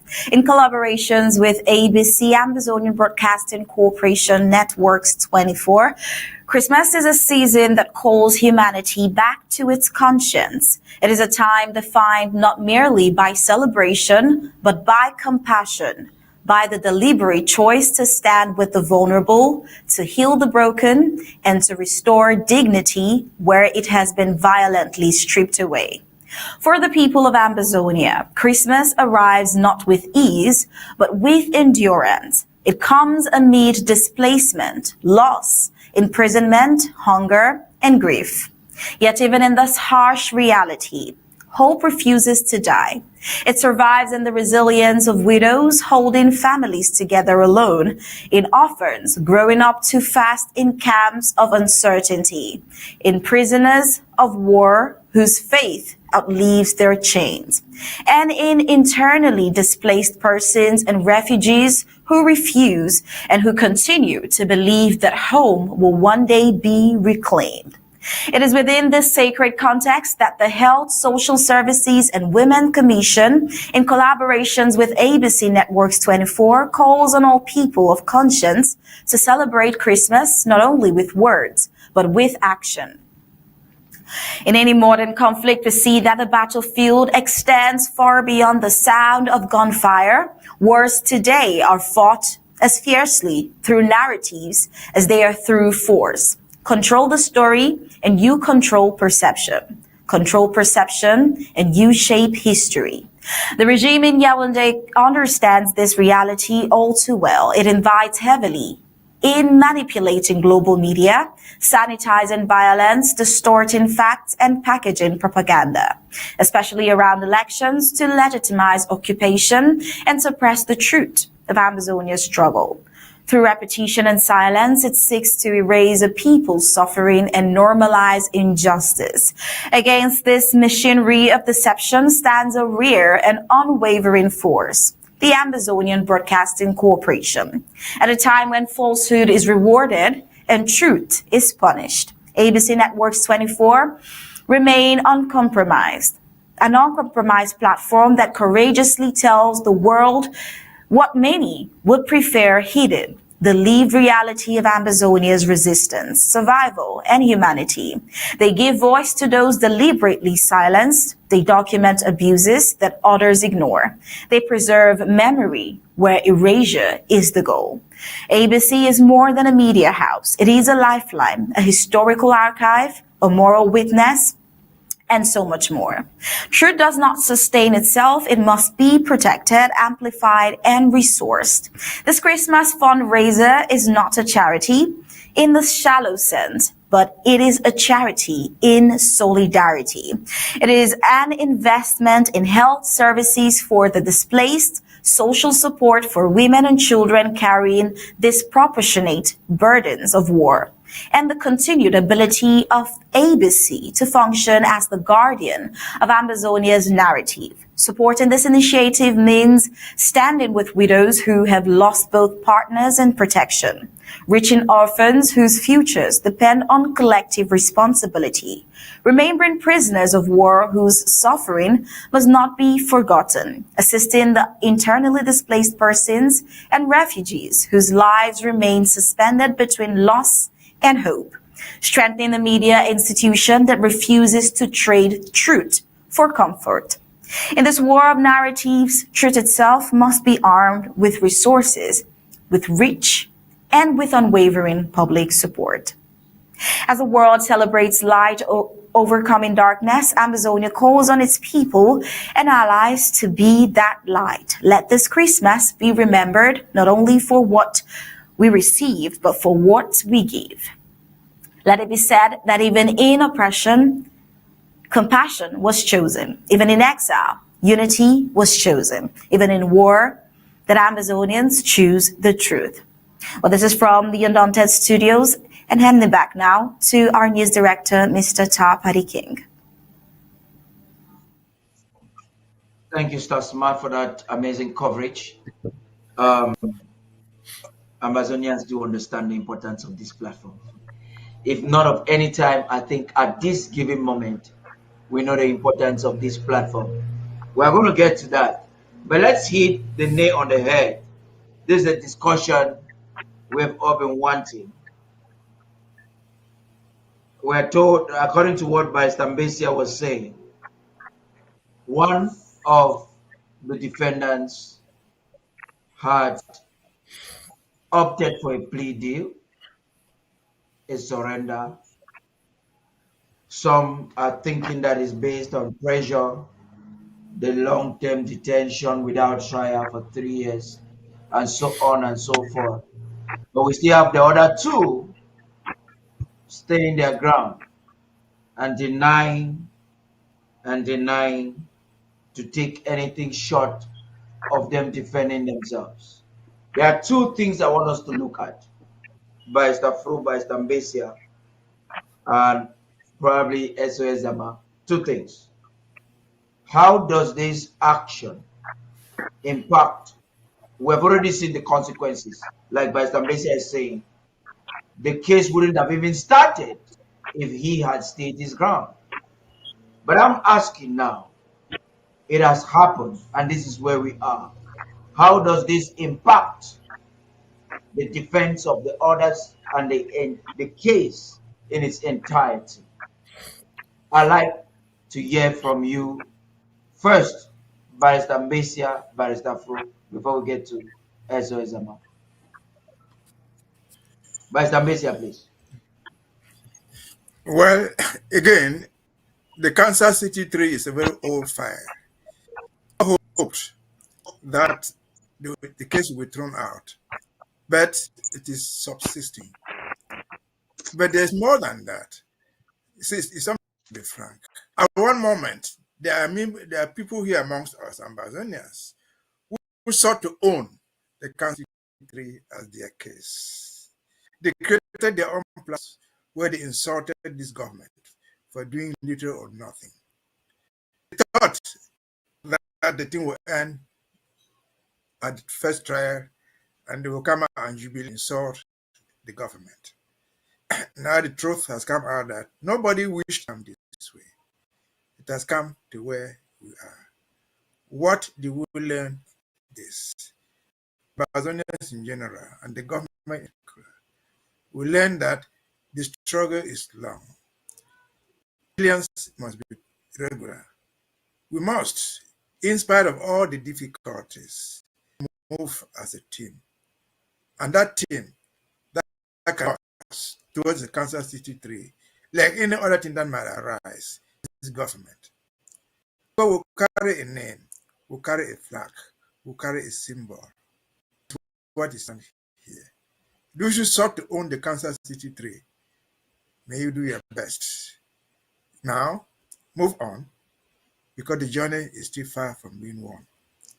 To our comrade who pled guilty, I take it as being chicken-hearted. I don't know why, because we advised all of them not to, but he dared to do it. But I'm afraid his plea of guilt might haunt him for the rest of his life. That is not the spirit of oneness. That is not the spirit of resilience. We will not be here if that gentleman, our brother, our cousin, our uncle, had not pleaded guilty against all advice. He didn't know what he was doing. Because in the federal government trial over here, the prosecutor is interested to get a plea deal. Because he should be promoted in the long run for the cases that he had put before the court and won. The plea of guilty will record it as one of the cases that prosecutor won.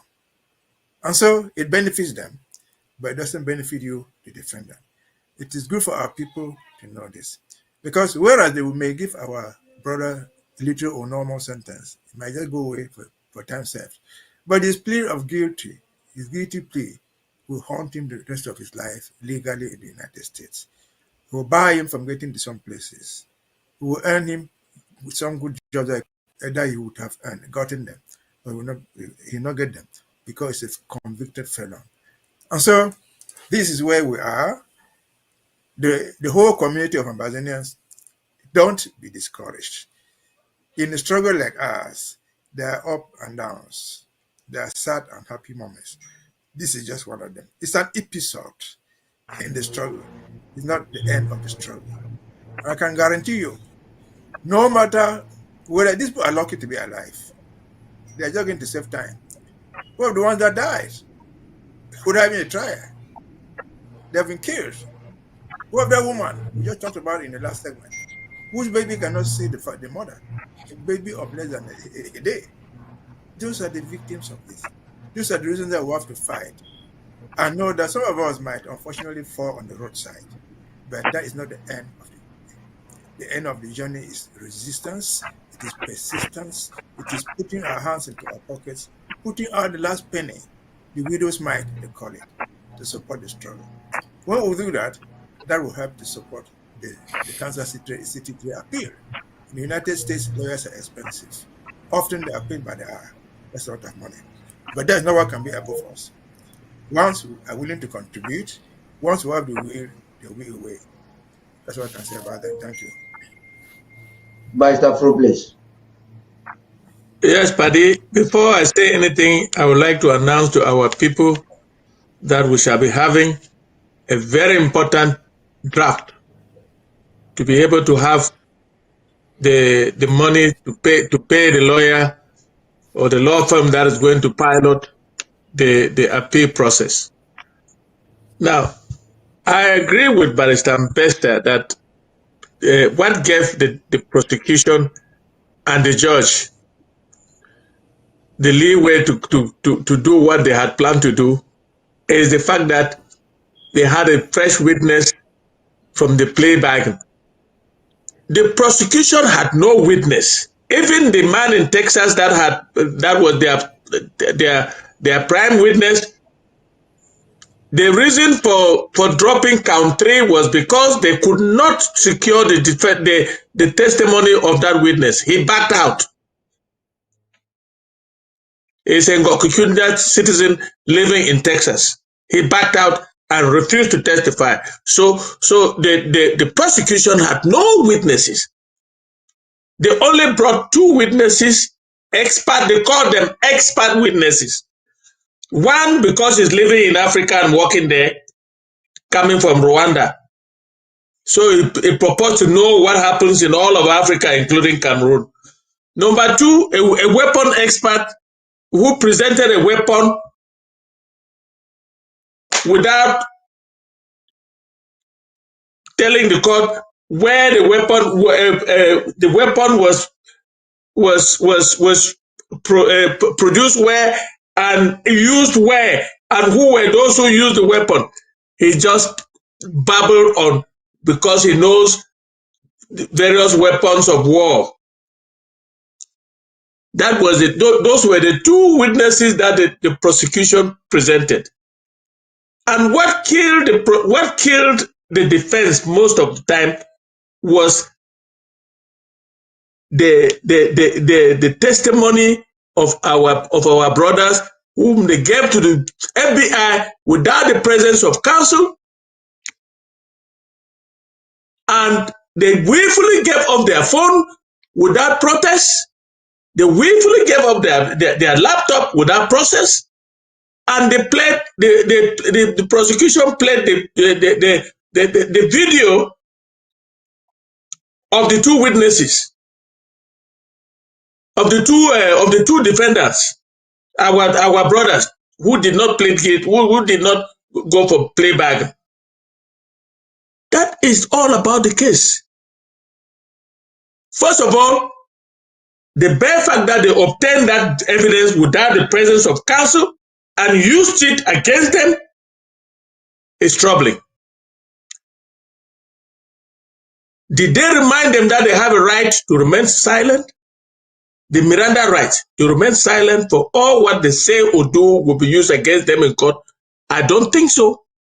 Because the bare fact that you take testimony from accused persons without their counsels, it's a violation of the law. Secondly, the detention of our people for more than 3 years in prison is in violation of the 14th Amendment, which clearly gives the right to a speedy trial. And that's why they limit the detention of an accused person to 6 months renewable once. But our people have been in jail for 3 years. What happened? They kept them in jail.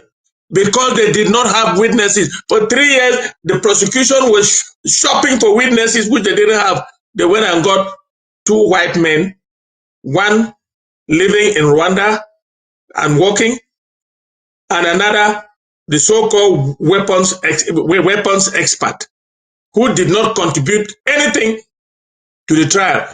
But you can admit a weapons expert in a trial without the evidence from the origin of the mens rea, the origin of the mens rea and the actus rea is the conflict in Ambazonia. The judge excluded all that, but she was so happy to listen to a weapons expert. Where was this weapon used? And who manufactured the weapon? And where? You see, I don't understand what went wrong. But all I know is that justice was denied the accused persons.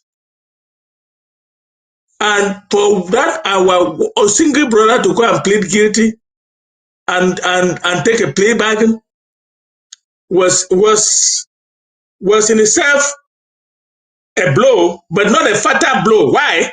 Because he was not even questioned. He did not even testify against the others. He was only questioned on what they found on his laptop and his phone.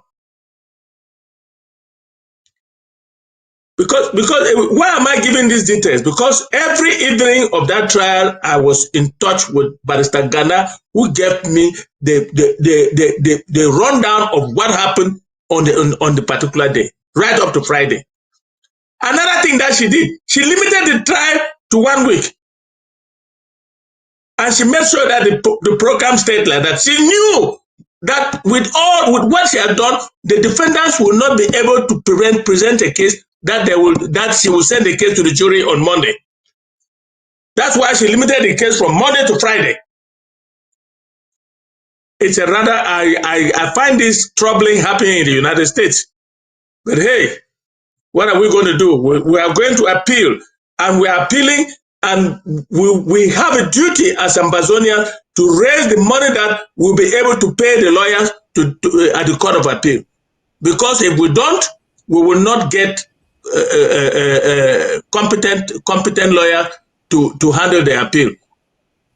And you will not believe this. It is Langmin's law firm that is going to do the appeal because they were competent. In fact, the only good thing that happened, that's the 10% that we're talking about, is because the lawyer from that law firm made a very, very important closing submission. And from that closing submission, you can tell that the case is going on appeal. That's why it was good to retain them, only them, and the rest of the lawyers, their work is done. Amazing. Actually, Sylvester Zama, I know you're not in letter mind, so analyzing these things with the intricacies that are involved, you might not want to get involved in that. But what are some of the lessons that you think civilians that have their faces out there and standing for the truth, for the historicity and legality of Ambazonia's right to freedom? Like the president say, what should you do? Is like somebody that's an athlete running, you're not a medical practitioner, but there is what they call first aid before a doctor comes. What should you do peradventure you are ambushed by law authorities? What do you think as an Ambazonian you should do so that you don't get your own case compromised by your own hands? I think for those of that's a good one. our citizens who have been here in the United States for so long, even just watching the police shows and all the Detroit police shows and all that, the cop show. That's the first thing you learn when you're in America. They tell you you have a right to stay silent. Anything you say will be used against you. Those things are basic facts in law in this country, and I want every citizen who is here should understand that you cannot leave your property with the police without a search warrant. They cannot come into your house without a warrant for that, for them to come into your house. You can always tell them, no, you are not admitted. You don't have to go with them if they don't have a warrant. So rather than let us forget about that mindset we've come from Cameroon, where the police will beat you to submission. Yes, they may do that here in closed doors with psychological manners. But once you know what is right for yourself, it becomes a little bit difficult for them to gather their evidence, if at all it was any culpability. But I want to make our people to understand that this Ambazonian fight and our people involved in this fight are not the first ones who've been brought into American courts regarding collections of funds to support the survivability of their own people. The IRA, the Irish Republican Army, was taken to court here so many times. Even Jerry Adams was in court, was sentenced several times until in the 90s when all those convictions were overturned. So sometimes these things will come with eventually with different thinking on foreign policy and different thinking on how the world works. We have to still be with our citizens. We have to console the young man who pleaded guilty. He did not know the ramification of this, and he did not understand that. It's a good case for an appeal. I'm not a legal practitioner, but I did some law in the university. It's a good case for an appeal, and I think we are going to stand behind our brothers. We're going to do all we can, and I want our citizens to understand that their contribution to anything that involves Amazonia. I know a lot of people are worried. Oh, I'll be taken to jail. I'll be. No, there are legal things that we do. Most of the money we are collecting are for humanitarian efforts. It's just like contributing to your Salvation Army or to your end of year Santa Claus for your local community or to your church. This is what we do. We do a lot of these services for our people from the diaspora. We contribute money to our mothers. We contribute money to orphans. We contribute money to those who are for treatment in hospitals, for jail representation.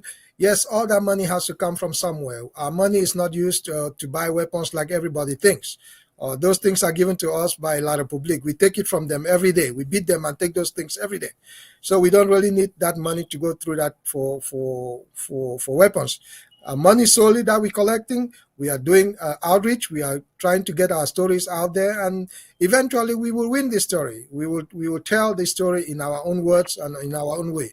And we want everybody to contribute the way they can contribute. And I think money talks, and they say in America, bullshit walks. Amazing.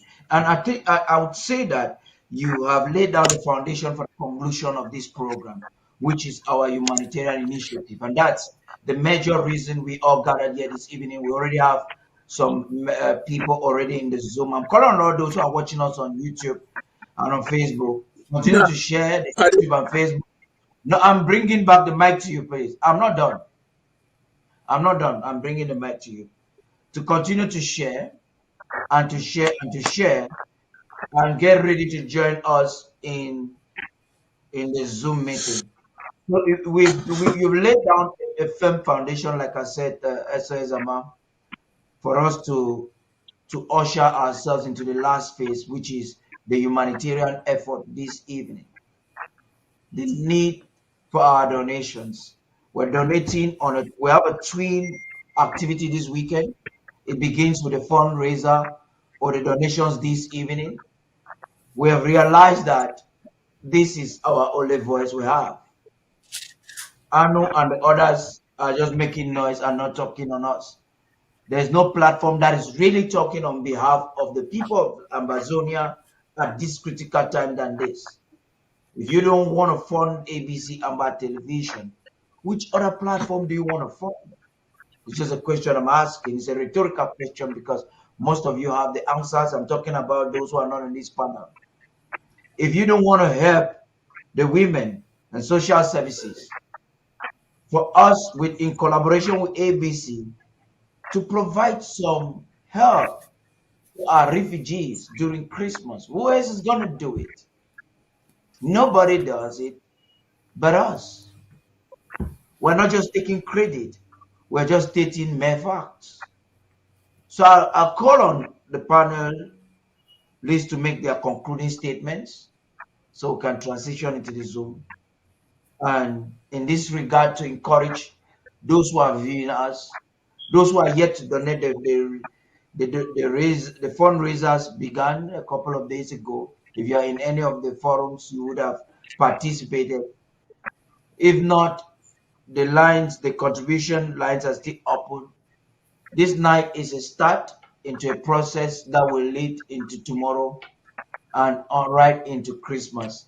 So you make sure that you participate the best way possible. So Barrister Fru, you wanted to speak, please. Yes, I wanted to give some advice to our people, because from things like this, we learn. First thing, if a policeman or anybody of the law enforcement knocks at your door and you open, don't let that person in until he shows you a warrant. Don't let the person in until he shows you a warrant. Number two, if a policeman or law enforcement or FBI or whoever asks for your phone, do not consent to give your phone to him until he shows you a warrant. No warrant, you don't give. Call your lawyer. At all instances, call your lawyer. Make sure if they want to take you in, let them take you into detention. But call your lawyer. You cannot say anything to anybody of the law enforcement without the presence of your counsel. Please, this is what we must learn to do. If you give up any of your rights, you have given consent, and you cannot claim that you did it ignorantly. Warrant, presence of your lawyer before you are questioned, before you answer any question with anybody, let your lawyer be there. He will guide to say, don't answer or answer. Please, this is what we are living through. Do not give up your phone. Do not give up your laptop until there is a warrant to search your phone or to search your laptop. And call your lawyer immediately. A man knocks at your door. I'm repeating myself. A policeman knocks at your door, FBI or whoever. You open. But don't let them in until there's a warrant. You should speak in such a way that they are recording everything. They have cameras that they record everything. You don't open your door. You open your door, but don't let them in until they show you a warrant. If there's no warrant, you don't let them in, and you tell them, I'm going to call my lawyer. If they are still standing out there, they cannot enter. But if they forcefully enter, that is a violation. If you are traveling and you have your car and they stop you and say they want to search your car, do not give them consent. Do not accept until there's a warrant that they should signed by the judge that they should search your car. Those are the basic things we need to know. If these our brothers knew these things, we will not be where we are. Thank you. And Paddy, let me continue. Let me continue with the fundraising. The fundraising today is very important. It's very important for our vulnerable people. We have refugees in Nigeria. We have prisoners of conscience in Cameroon, in all the major cities in Cameroon: Douala, Yaoundé, Bafoussam, Bamenda, Boya. We need to take care of them for this Christmas. We are calling on everybody, every Ambazonian, to make sure that you have contributed to that fund that my patients put on the forum. And please, This is very important. And most importantly, we shall be having a very, very important fundraising to have the money to be able to pay as deposit for the lawyers to file the appeal and proceed. This is our cross. All of us are going to carry it. We have carried it for 9 years. We cannot relent today. I thank you very much. You forgot about the platform that we are using to make sure that your voice is heard. That's that's the principal donation for today. You just forgot about that.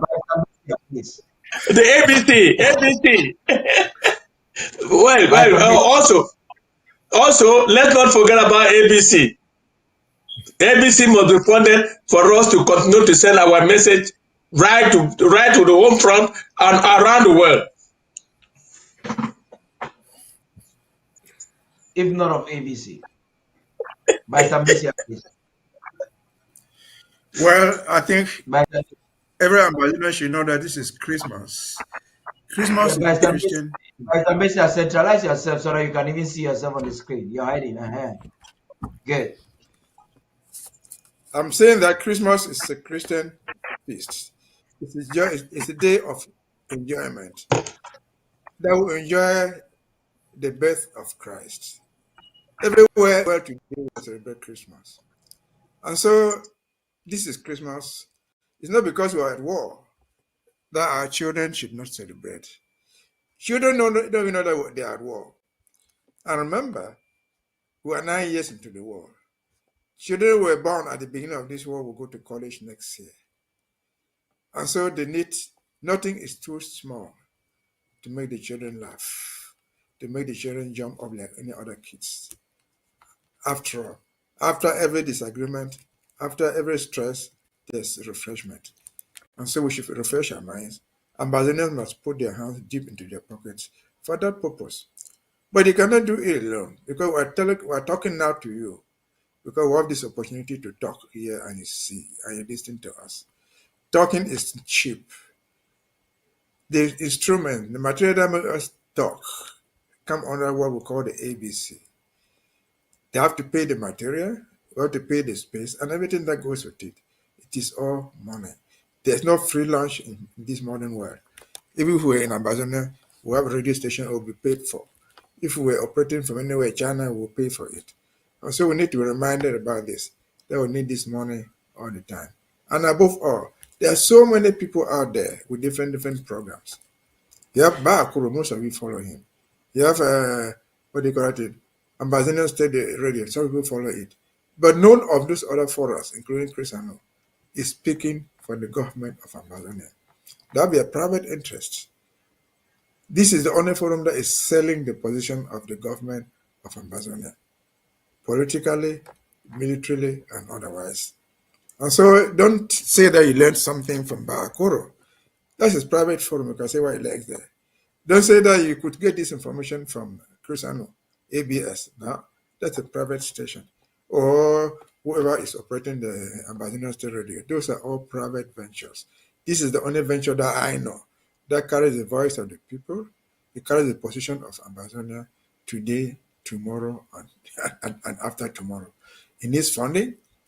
We sit here talk. We don't get paid. We don't need that money.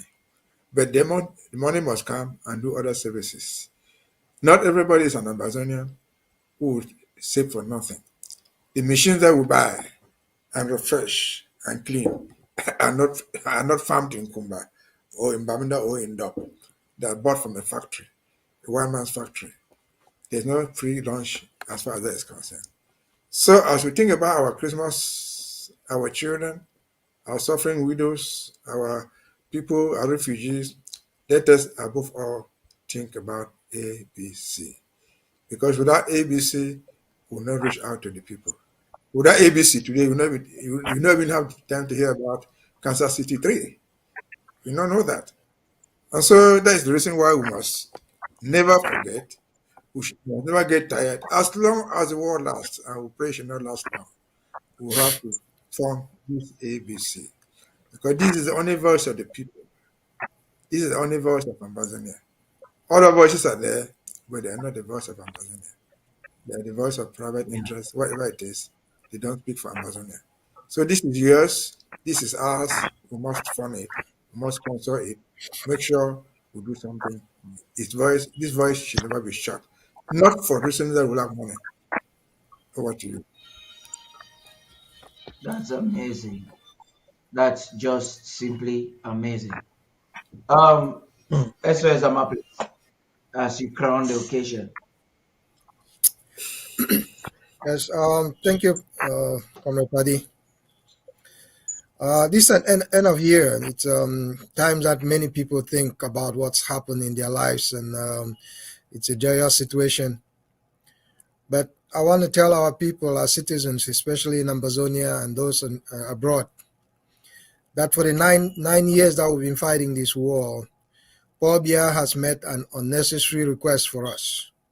And we, as a government of this Ambazonian people, we are asking you, and we've asked you many times before, we've asked you to bear stuff, a lot of things that nobody has expected of you. We've asked you to bury your husbands, your sons. We've asked you to succumb, to listen and wait and stay off work on Monday ghost towns. We've even seen you watch your children raped in front of you, some of them murdered and shot in front of you. That's too much to ask a population. We know we've gone through this. We've had a lot of the pressures. We've had a lot of the atrocities on our person. But this is a question of existential threat. Existential meaning that if we don't do anything, we will die. We will all die. They will kill us. It's not that we die because of natural causes. No, we will be killed. And that's why we are asking more and more of you, more and more every day, to do this so that we have it to the final end. We have to finish this because we cannot pass this or cowardly pass this story of subservience, of second-class citizens to another generation of Ambazonians. We are asking everybody, at this point, it's a time a little change will do. Understand, Ambazonia is coming to you not because we are able to fund this war otherwise. If we had another means, we will not come to our citizens. I think this is the best time. It's a time when everybody is jolly, everybody is joyful, so that we want to get to our people in the refugees. We want to get some food. We want to get some medication to our citizens. I just got a picture of a gentleman who was not a soldier, but was shot. His leg was shattered. And they were asking me, what should we do? How can we do this? But, well, the only thing we had to do was to have this guy's leg amputated. This is a gentleman who was just minding his business. He didn't mind about the war, but the war loves him. The war is the same way. The war will chase even those who are running from the war. And we've seen it. We've seen people die in plantations in Banjok. We've seen people die in plantations in East Cameroon, in Eastern Province, in Betwa. Yes, this war will chase you everywhere you are, so far as you have that banner of the name that you are an Ambazonian. Once you are an Ambazonian, it's just like you are carrying a scarlet letter on your chest. Everybody will shoot you or hunt you. They will kill us. They want to kill us. And we want people to understand that there is no friend that will have in people from La République. They will always do it. And this is our best time that we have, that is we are able to contribute. As in small amounts, in large amounts, it doesn't matter. Contribute whatever you must do. But remember, you cannot be idle. You cannot stand on the fence. This is not the time to stand on the fence because we are at the extreme end of our own existence. They are killing a lot of our people. I'm not looking to come to Cameroon or to Ambazonia and run some business there or run some things. No, I'm old. I'm just getting my own piece of action to contribute to my own contribution to this fight. Remember, the people on ground zero, the people on back home front, you are the guys who asked us to fight this fight. So when some people from the diaspora keep telling you, oh, people from the diaspora are confusing you guys. No, we are not. We are basically giving the assistance that you've been asking for all these years. And I think we are doing the best that we can. We want you to, everybody, every single body, call a friend, call even somebody you don't like, just tell them about our fight. They may find something interesting in this fight and they'll contribute to our fight. And I think that's the best way we can do it, by talking. And ABC is doing a great work exposing this information, exposing the atrocities in Ambazonia. And I want you guys to also look at it. Go to the Ambazonian Genocide Library, which is a very large volume or library that curates all the atrocities, so that we can use this for future references to go after the perpetrators of this genocide. So once you are doing all your contribution, look into that too. Help the group of guys who are running that program. They are all doing it out of their own pocket, and it's a tremendous amount. They have to update this information every week, and they have to put pictures, and they have to verify all the stories from ground zero. All that takes money, to pay people's money to go to site where the actions or atrocities took place, to interview people, to get people's information. So we investing money. It's an investment, I think. And I think everybody, whether it's ABC, whether it's Ambazonian Genocide Library, all those are investments for our own future. They are witnesses. They are bearing witness to what is and what might come after that. And I think we ought to help everybody. We have to help move these things forward. And I think, and I don't want to take a lot of the time. I get a little bit passionate. My daughter keeps saying, "Oh, Daddy, you are just into this thing all the time." Sometimes you get pictures that come in, a lot of the atrocities. We get postpartum, not postpartum. We get PTSD, all these things. We have all these. We don't have to be in the front shooting people too to suffer all the same things, stresses of war. We do get through it, and I know a lot of you are getting into it and hiding your faces. You don't want to hear it because you think it's just going to disappear. It's not going to disappear. It's going to continue. We just have to decelerate it until we stop it, and that's what I'm trying to do. Let's stop it, and the only way to stop it is to get the oppressor away from your neck. That's the only way we can breathe, because right now we are not breathing. Thank you, Paddy. Well, thank you very much, Sylvester Zama. Thank you very much, Barrister Fru, Barrister Mbeseha. I want to seize this opportunity to thank everyone who is watching us, either at the home front, Yaoundé, Douala, in East and West, Central Africa, the entire Sub-African region, and those who are watching us right now on via social media. We are promising you that we're not going to let you down. We can't let you down. We are taking the confidence that you have invested in us really seriously, and we make sure that we're going to curate the content that, like Barrister Mbeseha says, what they don't want to hear, we're going to tell them, because we are not reporting from a vacuum. We are reporting from a well of events, and we believe that the story of Ambazonia deserves a place in the world of stories. You can't shut us up with ABC. You cannot. Last year, this same time, we came to you, mobilized resources, and were able to mobilize ABC Amba TV staffs to end the year strong. And in collaboration at the time with the Women Department of Women's Services, we did reach out, and we reached out to Ambazonians at their critical points of need. We have a report in that regard, and that report is what closes this segment of the program.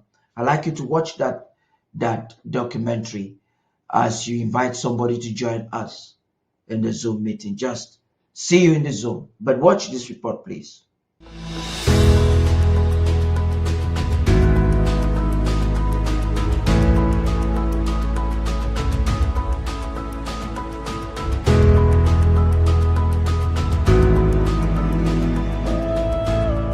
In the heart of the southern Cameroons, Mr. Fred Ako was just like many men, full of dreams, responsibilities, and a life to cherish. But everything changed in an instant. I was about crossing the main road, so before the accident happened, it was a vehicle that hit me, about to cross the main road. My name is Tambo Vincent, the present Vice President of Refugees in Calabar. So me and my president, we met Mr. Fred Ako in a deplorable situation that the public couldn't bear, not talk of himself. We had to see the situation, it was really bad. And we now table it to the chairman of IS Route. After some solicitations from other people abroad. Support had to come so that they could amputate his leg. They did the first surgery they did, so there was no money. So I needed more money for more surgery. The plastic surgery and the surgery. So they were supposed to do another plastic. So there was no money. So the hospital have to tell me to go because the leg was really bad. And maggot were coming out of the leg. It was very bad. Couldn't be among people. Couldn't even travel. I couldn't even go anywhere because of the situation of the leg. In a hit-and-run accident, his world shattered, a fate he never imagined laid before him. With no means to afford the life-saving surgery that he needed, Fred's dreams slipped away like grains of sand, but compassion sparked a glimmer of hope. We first of all took him to a primary health care center where they did a cleanup because the doctor was supposed to carry out the operation. So they had to clean up his wounds first before they could attend to him. In fact, we even had to take him to a barber's shop for a haircut, but because of the stench that was coming from the leg, the barber refused. Through the unwavering support of humanitarian organizations, a path was forged. Yet donations fell short, leaving Fred's leg in a condition so dire it became a prison of smell and sorrow. In fact, we met him with a swollen leg, which was already rotten and smelling. He had personally been to the National Commission of Refugees and to the United Nations High Commissioner for Refugees, but none of them were able to assist him. Once a proud man, he now faced public ostracism, each day a reminder of how quickly life can change. Even the nurse who took the pains to clean him up, we had to give her a special incentive to do that. In fact, the entire exercise cost ₦1,400,000 naira. And thereafter, some other sympathizers now were giving him support. In the depths of despair, he contemplated giving up. The weight of his suffering felt unbearable. But just when darkness threatened to consume him, a glimmer of hope emerged, with other refugees, survivors like him, reaching for Fred's hand. So since we have this platform that we use for advocacy, we presented his case to our people in the diaspora. Precisely SCNC North America, SCNC UK, Grass to Grace International, Nkumobu Nyongam and Tamnyum, Boba class of 81. And they felt so sympathetic and decided to chip in some money for us to handle the situation. That's how we now came into the scene. Together they guided him through the hardest decision of his life. With courage, he faced the reality of his new identity. Mr. Vincent and Pa, even Simon, they are the one that have been supporting me for this period. But like I said, what I need now, just the artificial leg for me to put it on so that I can move on my life. Now an amputee, Fred navigates the street with crutches, his face etched with resilience. He meets eyes with passers-by, some smile, some quickly look away. Fred now begs for survival, a stark contrast to the life he once knew. A daily struggle blended with hope for the future. Going out of the road to beg for funds to survive, because only us here cannot manage the situation. But thank God, we're just pleading with the well to see how he can come to his rescue, because if he is being cared for and given the amputated leg, then he too can pick a prosthetic leg. He will be able to go on his own daily activities alone, even with a little support, at least not by going to the road to beg. Well, this is a heartbreaking story of Mr. Fred Ako, a man who has faced unimaginable challenges. Now a refugee and an amputee, he has endured great suffering. At one point, he found himself on the brink of despair, contemplating ending it all. Yet in a remarkable turn of events, his fellow refugees reached out to him, offering support and reigniting a flicker of hope. So luckily enough, when we presented the videos of what we were doing to our people in the diaspora, they came in with enough money that could carry out the operations.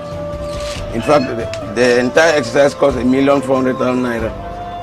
And thereafter, some other sympathizers now were giving him support. We have recorded many refugees just like Fred who ended their own lives before help could reach them. Despite his difficult circumstances, Mr. Ako must now rely on begging to survive, a stark contrast to the life that he once knew before being displaced. He clings to hope that a miracle will happen, and we invite you to be part of that miracle, helping him forge a better future.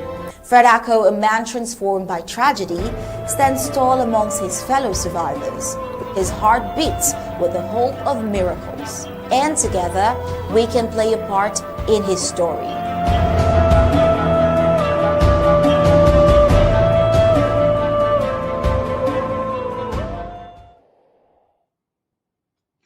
You know the sad part about this story, as I was mobilizing the team, cameramen, and our crew into the fields, Cameroon is fighting at even inside Nigeria, just so we cannot document these stories.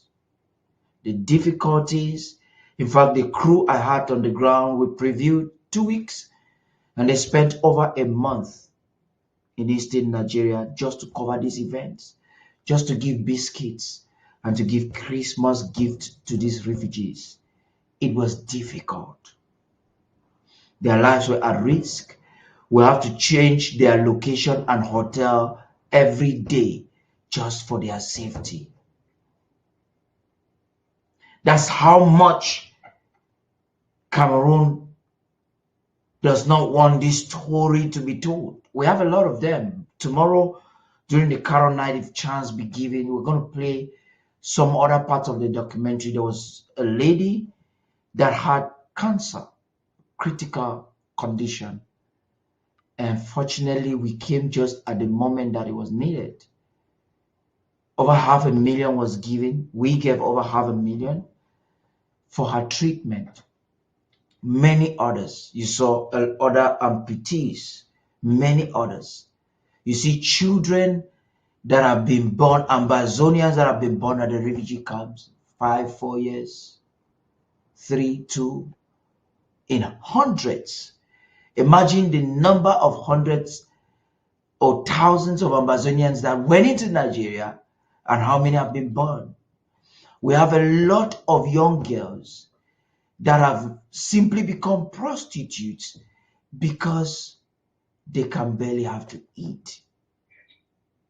You can't even judge them if you see where they are living. The situation is critical. I'm talking to you as a field worker and as a reporter. We have them. Some of the images, we can't even stream them.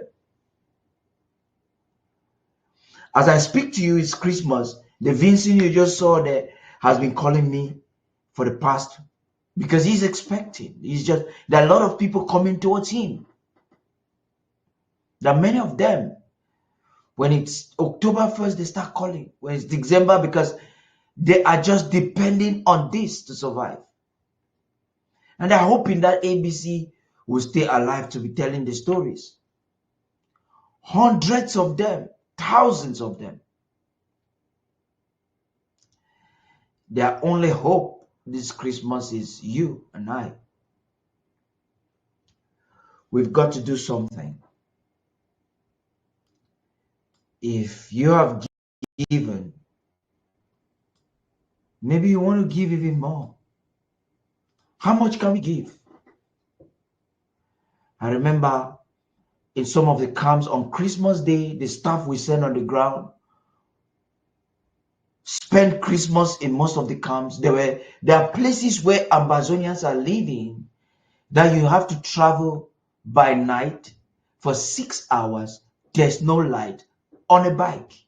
So we names in Nigeria that the staff, as you see that documentary, ABC had people that went right into the camps. There was a time I wouldn't sleep at night because I'm just afraid what happens to them. They are out of network. They have to travel to a hillside to communicate and give reports of what is happening. At one time, you have community leaders coming to intimidate them for coming to give free food and to take videos. The situation is critical. You might just be hearing over the news. It's different when you listen to the news and it is reported and when you are processing the news. We have tried to hide a lot of aspects of this image, where they live, because some of it is demeaning to the young girls. So the videos of the young girls, age 14, 16, some of them pregnant, and living out of nothing, I would say God. Some of them don't even have gari to eat. It's a critical situation. We have two things to do to win this war and to keep giving. You cannot give enough. See you in the Zoom meeting.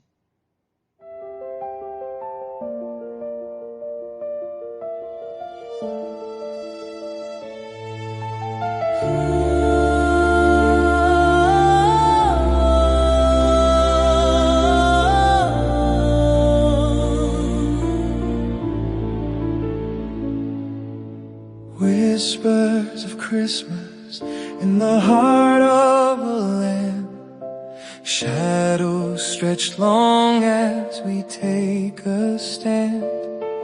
Hushed melodies carried on warm winds of grace, remembrance of love in every space. In the still of the night, under the watchful stars, we gather as one despite all the scars. Voices rise softly like candles, they glow, for the ones we have lost, for the dreams we let go. To the children who've suffered, to the souls who know pain, this Christmas we sing, hope is not in vain. The gifts that we share, the love that we give, remind us that in Christ we're all here to live. So let the carols echo, let the stories unfold, from Ambazonia's mountains to hearts made of gold. In unity we rise with an unyielding song, for together in spirit we know we belong. Hear the laughter of children even through the tears, their joy shines bright, shattering our fears. Though the weight may feel heavy, our dreams dance in light, for the spirit of Christmas ignites in the night. For the prisoners, the displaced, the lost in despair, in this season of giving, let love be our prayer. Wrap them in warmth, a tapestry strong, reminding the world that they too belong. So let the carols echo, let the stories unfold, from Ambazonia's mountains to hearts made of gold. In unity we rise with an unyielding song, for together in spirit we know we belong. With each note we sing, let it carry our plight, as we share in the light of this holy night. In the name of the Father, in the name of the Son, we gather together no matter what's done. In the symphony sacred, let our love take flight, embraced by the heavens, lifted up in light. This Christmas a promise, a flame ever bright, for Ambazonia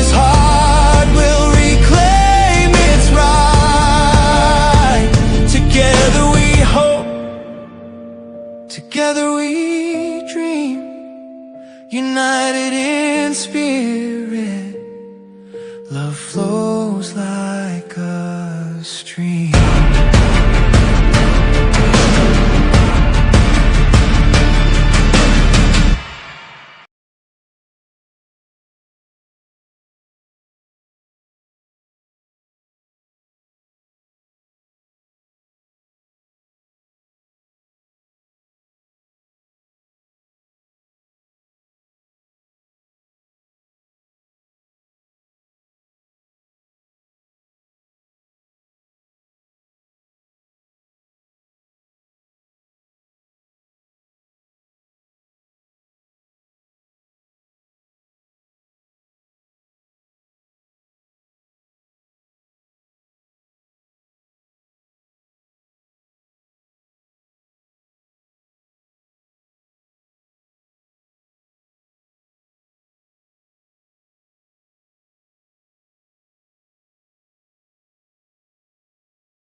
of State for Communications is Dr. Mungwa, to welcome everybody and walk us through. Thank you.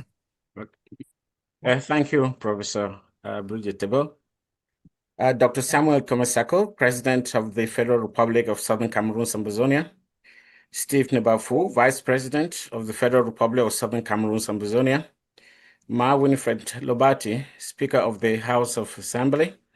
Distinguished members of the judiciary, honorable patrons of ABC Networks 24, members of the Health, Social, and Women Commission, all protocols respected. My fellow Ambazonians, ladies and gentlemen, tonight is not just another broadcast. Tonight is a moment of closure, reflection, and resolve. As we bring this year to an end, we also finalize an outstanding draft, a draft that speaks directly to the health of our people, a social fabric of our nation, and the dignity, protection, and central role of Ambazonian women in both our struggle and our future. The Health, Social, and Women Commission exists because our struggle is not only about territory or politics. It is about human lives. It is about families torn apart, women carrying disproportionate burdens, children growing up amid trauma, and communities striving to survive under prolonged pressure. ABC Networks 24 stands with this commission because truth without humanity is incomplete, and resistance without compassion is hollow. Our people have suffered, homes have been burned, families have been scattered, children have learned fear before they learned freedom. Yet, one thing has never changed: our voice. ABC Networks 24 was born because silence became dangerous. It was born because lies were being normalized. It was born because Ambazonia could no longer afford to let others define our pain, our priorities, or our people. As we finalize this end-of-year draft, we reaffirm a hard lesson learned at great cost. You do not go to a gunfight with a switchblade. You will lose. Far too long, Ambazonia depended on others to tell our story, to explain our humanitarian crisis, to interpret the suffering of our women, to speak about the rights of our children, and to frame our struggle in legal and social terms. Too often, our story was diluted. Our suffering was misinterpreted. Our cause was narrated by those who did not carry its burden. That chapter is closed.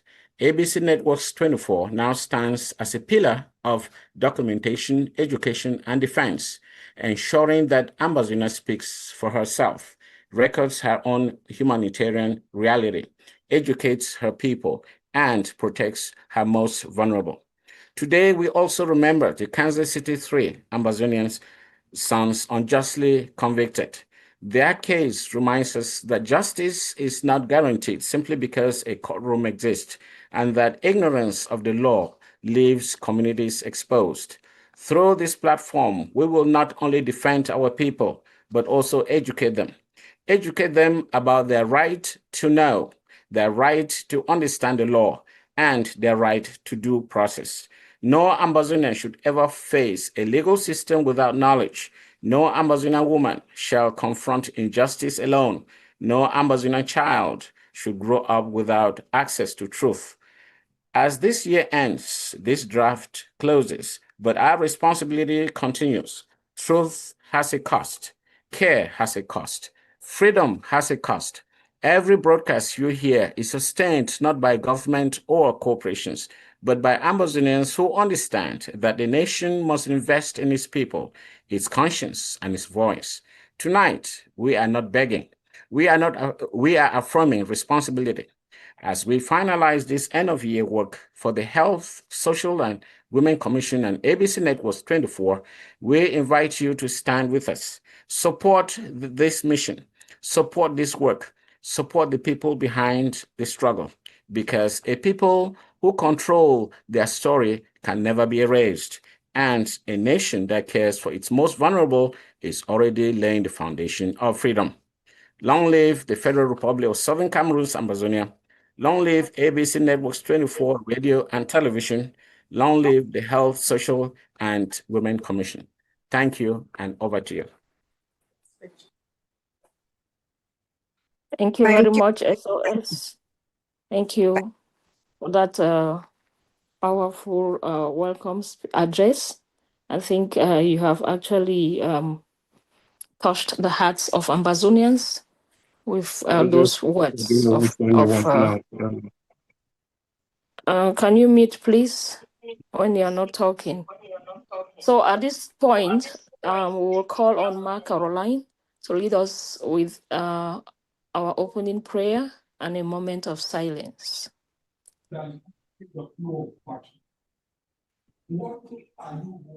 Ma Caroline, are you there?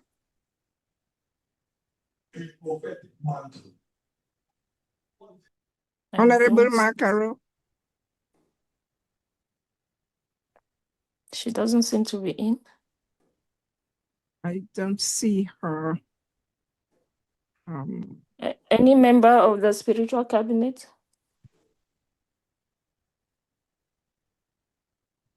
Opening prayer and moment of silence. We need a volunteer. Now Ma Caro is not here. Anyone moved by the events of tonight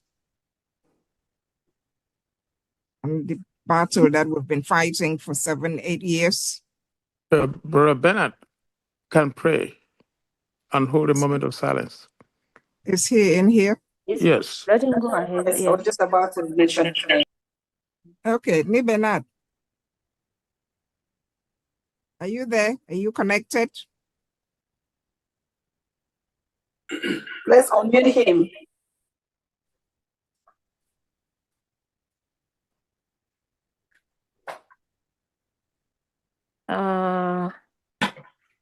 Okay. If there is nobody, Oh, he's going Prof, to I be think unmuted. we will have to step in ourselves. I don't even see him here. No, I was not giving the. I think I'm now open. I was not giving the whole Okay. code. Oh, okay. Okay, go Okay, ahead. I think, but I will pray then that the minute of silence. My Buddha is there, isn't it? She's. I saw her name. She's there, and I saw her name for the minute of silence. I will pray. And then she should give us the minute. Let us pray. Singing the anthem. My Buddha is singing the anthem. So if you can okay. pray and do the moment of silence, or anybody Let else us can pray. do the moment of silence. Merciful and Heavenly Father, Father of our Lord and Savior Jesus Christ. Father, we want to thank you for bringing us together. We want to thank you that you took us through the month of November and you are ushering us into the month of December. A month pregnant with so many activities. So many activities concerning us. So many activities concerning Ambazonia.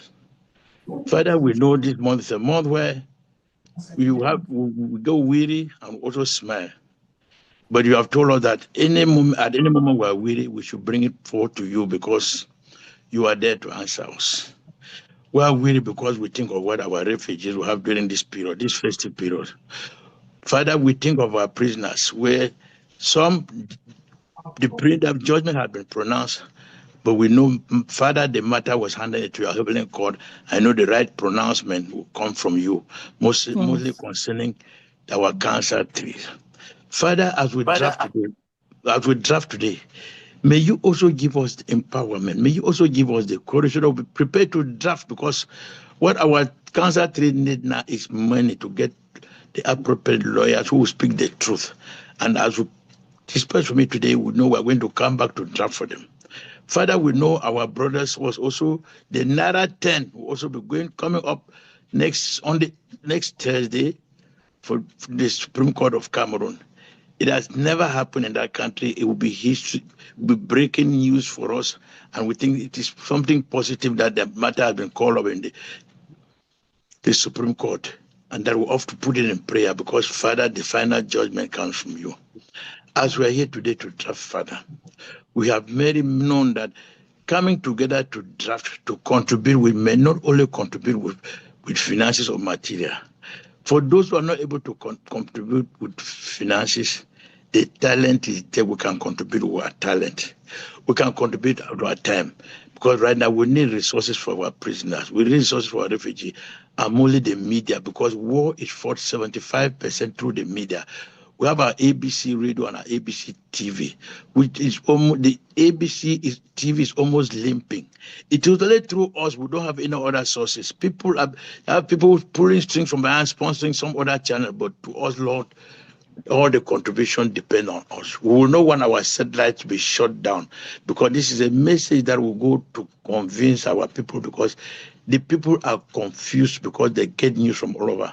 We pray, oh Lord, that our vulnerable people back home, may you give them the serenity to able to absorb what they cannot modify, and then modify what they can modify, and be able to dictate the truth. Give them that wisdom to able to dictate the true message from what is coming to distract them.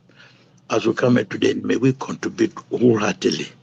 May we contribute as though this is the last moment for us. We are almost at the last lap of our race.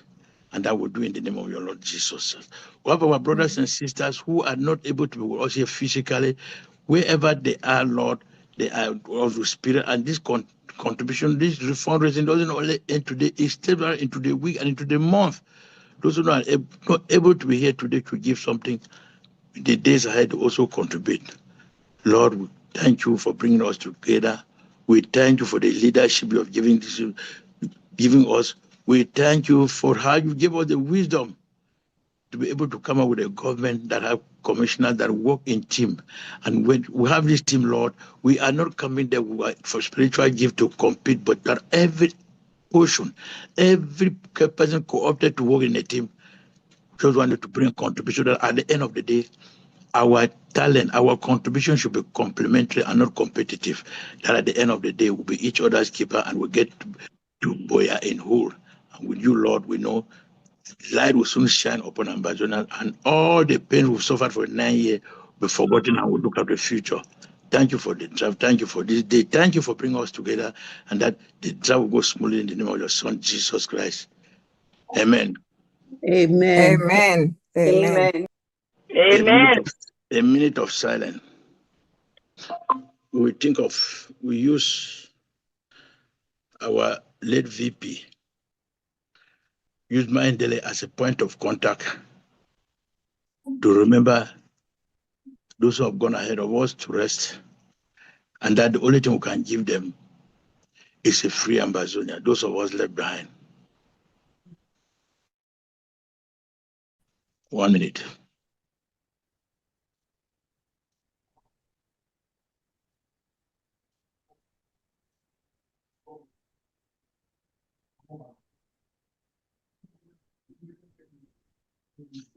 May their souls rest in power in Jesus' name. Amen. Amen. Amen. Amen. Thank you. Amen. Thank you so much, Nibenat, for stepping in. We're going to move on with our national anthem. I see here Ma Judith, but looks like it's my body singing the national anthem.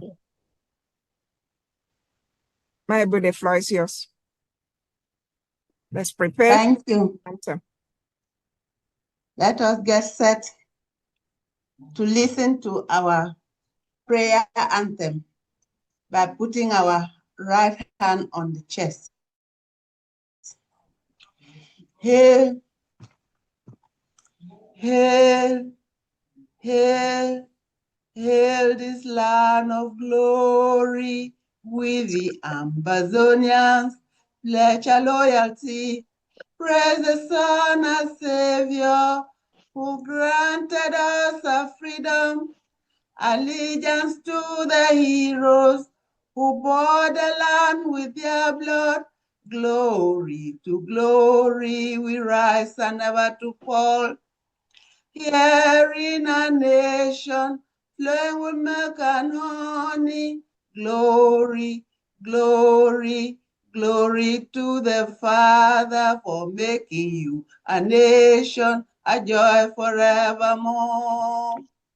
Ambazonia, land of freedom, you shall live in plenty, meeting our needs.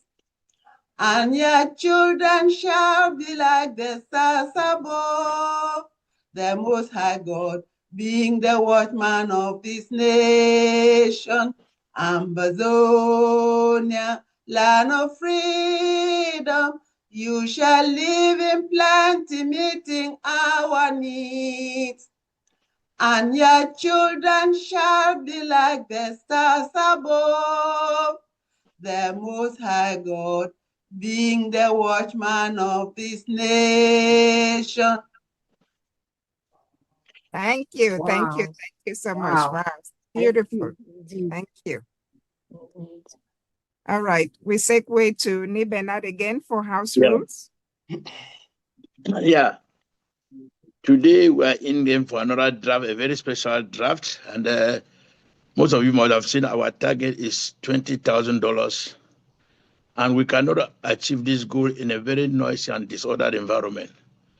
And then that is why we have, before we go into this operation of the Be a Baby Angel, we did some laws that I have to respect, some rules that I have to respect.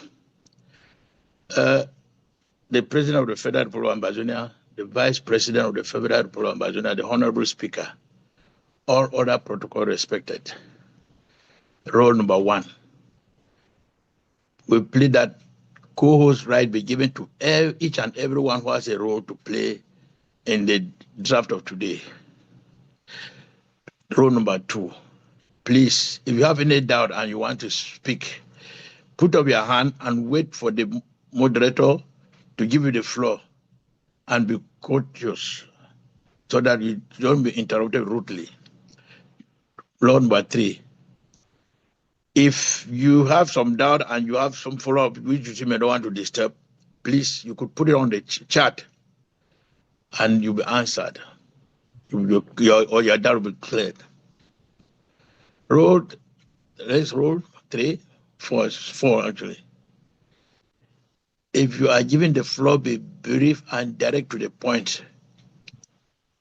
Put your question as is, and please don't confiscate the microphone. But 5, co-hosts are kindly reminded to be very, very vigilant, observe, so that they admit and unmute any newcomer. Next row.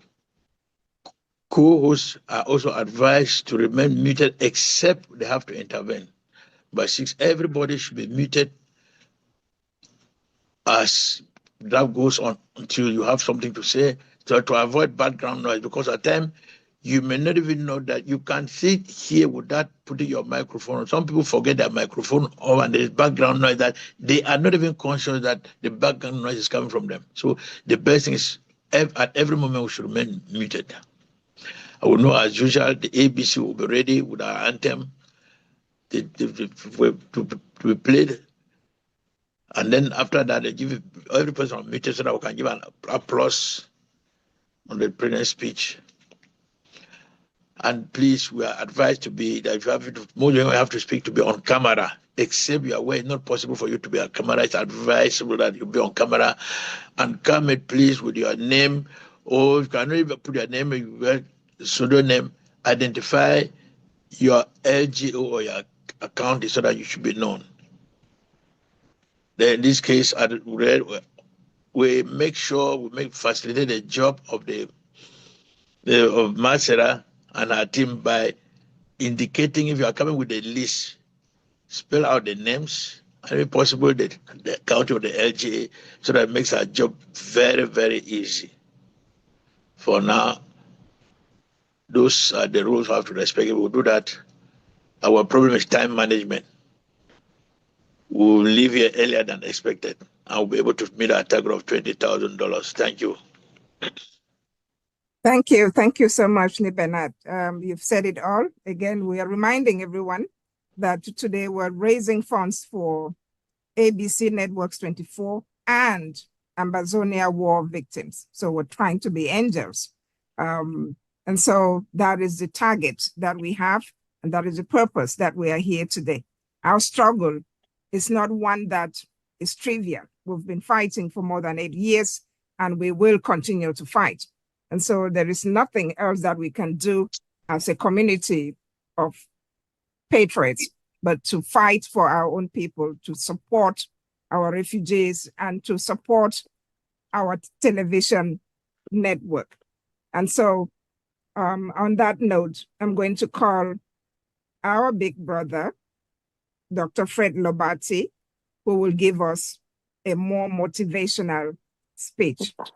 Dr. Lobati, floor is yours. Thank you very much, Professor Thibault.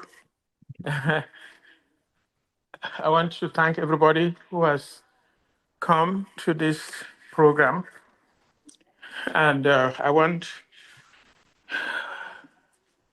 to appreciate everybody who has been very faithful and active to keep the fire burning, not only in this revolution, but also especially for ABC TV.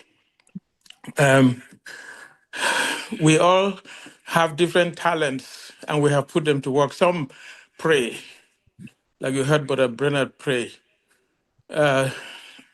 Some are very dedicated with time, almost 24/7, like Paddy does in ABC. Others in so many different ways that I cannot mention. But we want to thank everybody for what they do. We appreciate it. And there is no contribution that is small. And there is no other contribution that is greater than the others. So we want to appreciate everybody and thank everybody. And we pray and encourage each one of us to do something, to do their very best. When you do something, you feel it in your heart, in your spirit. You have joy in your heart because you did something and you will see the outcome. Our case is clear. In my personal opinion, the judge did not want to touch this politically charged case. So she just gave an opportunity to take it to a higher level. And I think that as we succeed to get it to the higher levels, a final judgment will come out that will be in our favor. So let us not be worried. Our cause is right and we'll come out victorious. Amen. So I just want to thank each one for coming and participating. Do your very best. Do anything. Whatever you do, thank you for it. That's all I would say right now. Thank you all. Thank you. Thank you so much, Dr. Lubati, for those hopeful and encouraging words. At this moment, we'll have the musical interlude or the jingle that was playing before we started as we get ready for the resource mobilization and National Treasury to take over, starting with a word from Sarah. So musical interlude, Paddy, for the jingle as we regroup.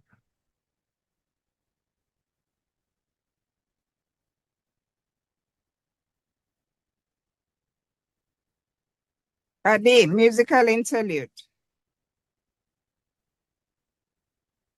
Okay, go to sleep.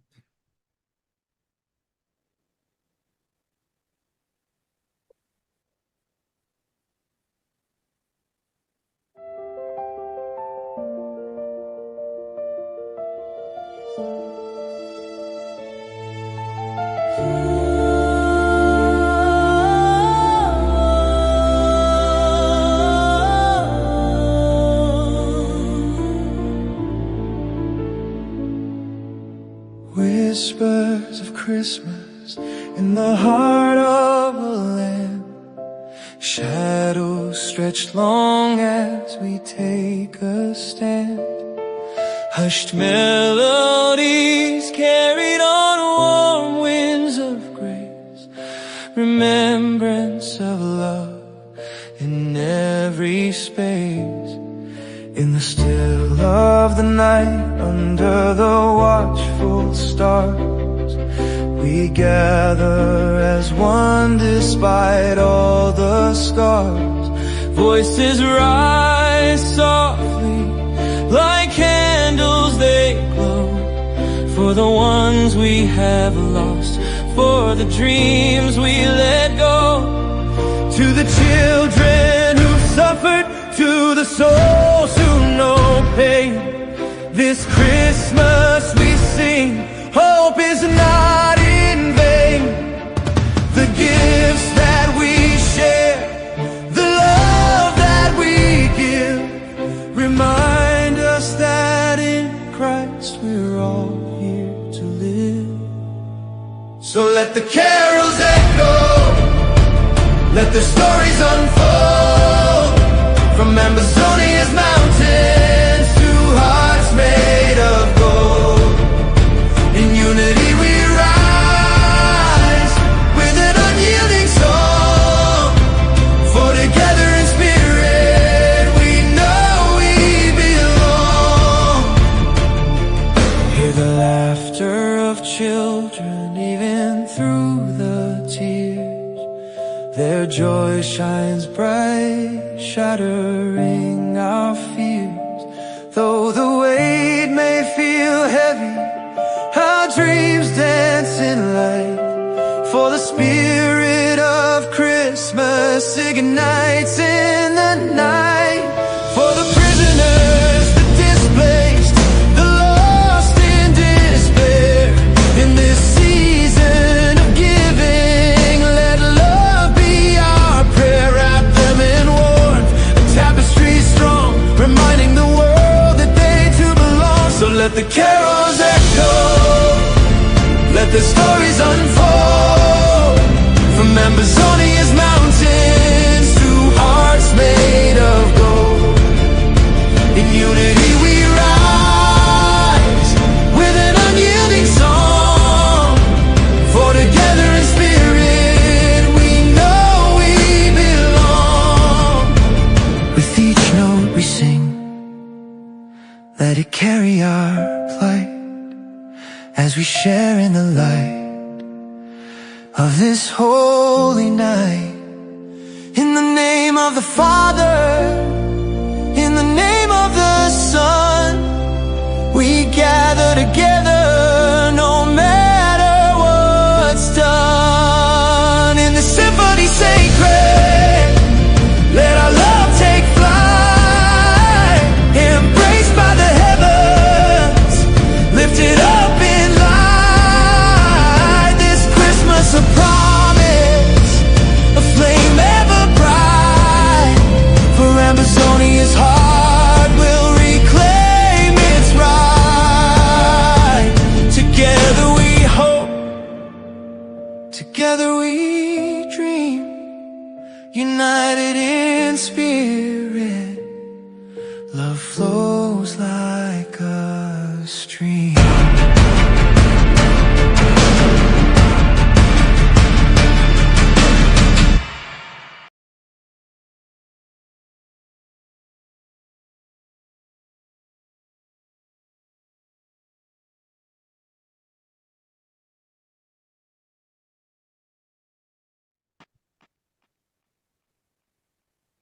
We want to thank you for that beautiful jingle. As we move on to our next phase, my coordinator is not yet here. Chief Prof. Ayim, are you here? Anyway, we're moving on to resource mobilization, and we want to call on Sarah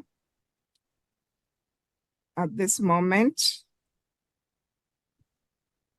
to give us a word. Sarah.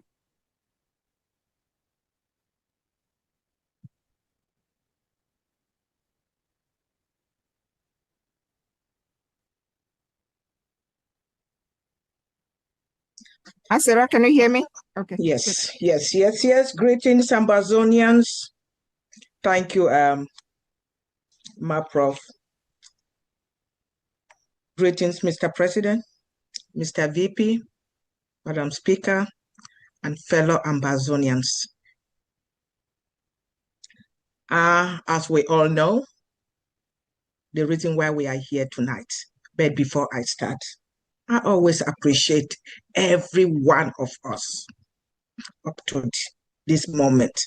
I just want to say thank you for all the drafts, the supporters, both the federal and the counties, and our fallen heroes support. Ambazonians, we are all in together. It's not the multitude, it's the few that is left to handle this. And don't be surprised, there will be more chipped out, but we keep moving. We keep moving. And that is where we are today. Don't expect all Ambazonians, whether 8 million, we all know that. Don't expect all the media crap, people talking left, right, we all know that. It's just the few. Look at our forum, forum today. We are not up to 50, but you guys, you know what? We are doing it, even during the county drafts, even during the federal drafts. So tonight, let's focus on these two drafts combined together, because Ambazonians to be, I don't know what to say. We cannot do anything without ABC. If not of ABC, this thing would have been history. ABC is our mouthpiece. ABC is our face. We can't do anything without ABC. So fellow Ambazonians, as we draft today for HSW, Mape corrected me. I kept calling her HSS, but the whole thing is still in my head, but I would try to get it off my head. So fellow Ambazonians, we are here to support these two departments. During this time of the year, we're talking of Christmas. Let's do this for the refugees. Let's look at this. This money is not going to refugees for them to buy their clothes and new shoes and all that. No. Ambazonians, during the pre-draft on ABC, we saw those images. We saw them. Do we expect when we send money to these people for them to go and buy clothes and new shoes? No. There are women out there that they need something to take care of their children. I don't know, Ambazonia, I don't want to say, because I sit here and see those images in my head, it bothers me a lot. But fellow Ambazonians, as we here tonight, let's focus. Let's focus on what we are here for. Whatever you have, bring it in. All the noise, hey, let's block them out. If you know they support the war because you are not a war person, that's fine. Come and give us something. Let's support war, what the war had created. Refugees all over the place, prisoners, let's do that. Do that for your suffering people. So fellow Ambazonians, as we are here tonight, Mape gave us a challenge. She always challenges us. You know, our target tonight is 20,000. So no sit back belly ache when you can't do anything. Something is better than nothing. Hey, she challenged us with $100 at least. But hey, if you don't have the $100, that is okay. Give what you have, 75, 50, and call a friend, call it a relative, you know, and that is why we are here tonight. When it comes to this war, because, you know, we are all affected. If not direct family, you know somebody connected to somebody in a foreign place, as a refugee, as a prisoner, that your heart will be touched tonight to do something. Fellow Ambazonians, I don't want to talk too much. Una know. Ma like dollars. So hey, let's do it tonight. Hey, I'm in with my comrades. I beg Director Paddy if give my comrades co-host Dr. Mopecha, Dr. Matet, Ma Ambazonia, because they are at the background to help me. I can't do it by myself. Okay. Again, I will bring in National Treasury to tell us, give us a few words of encouragement. Though from National Treasury, somebody from National Treasury, whether Maviki or Comrade Kabuno or Dr. Mildred. Ken, can you please mute? Thank you. Thank you, moderator. I hand it over. We're waiting for National Treasuries, a representative, to give us a few words of encouragement.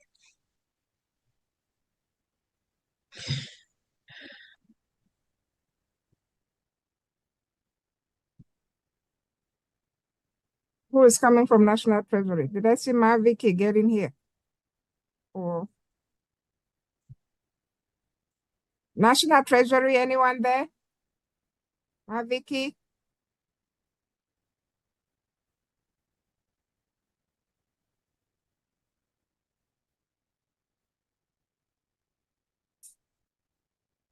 I don't see anyone here from National Treasury. I think we can go ahead. Okay. Again, thank you, my moderator. Thank you so much. And again, you want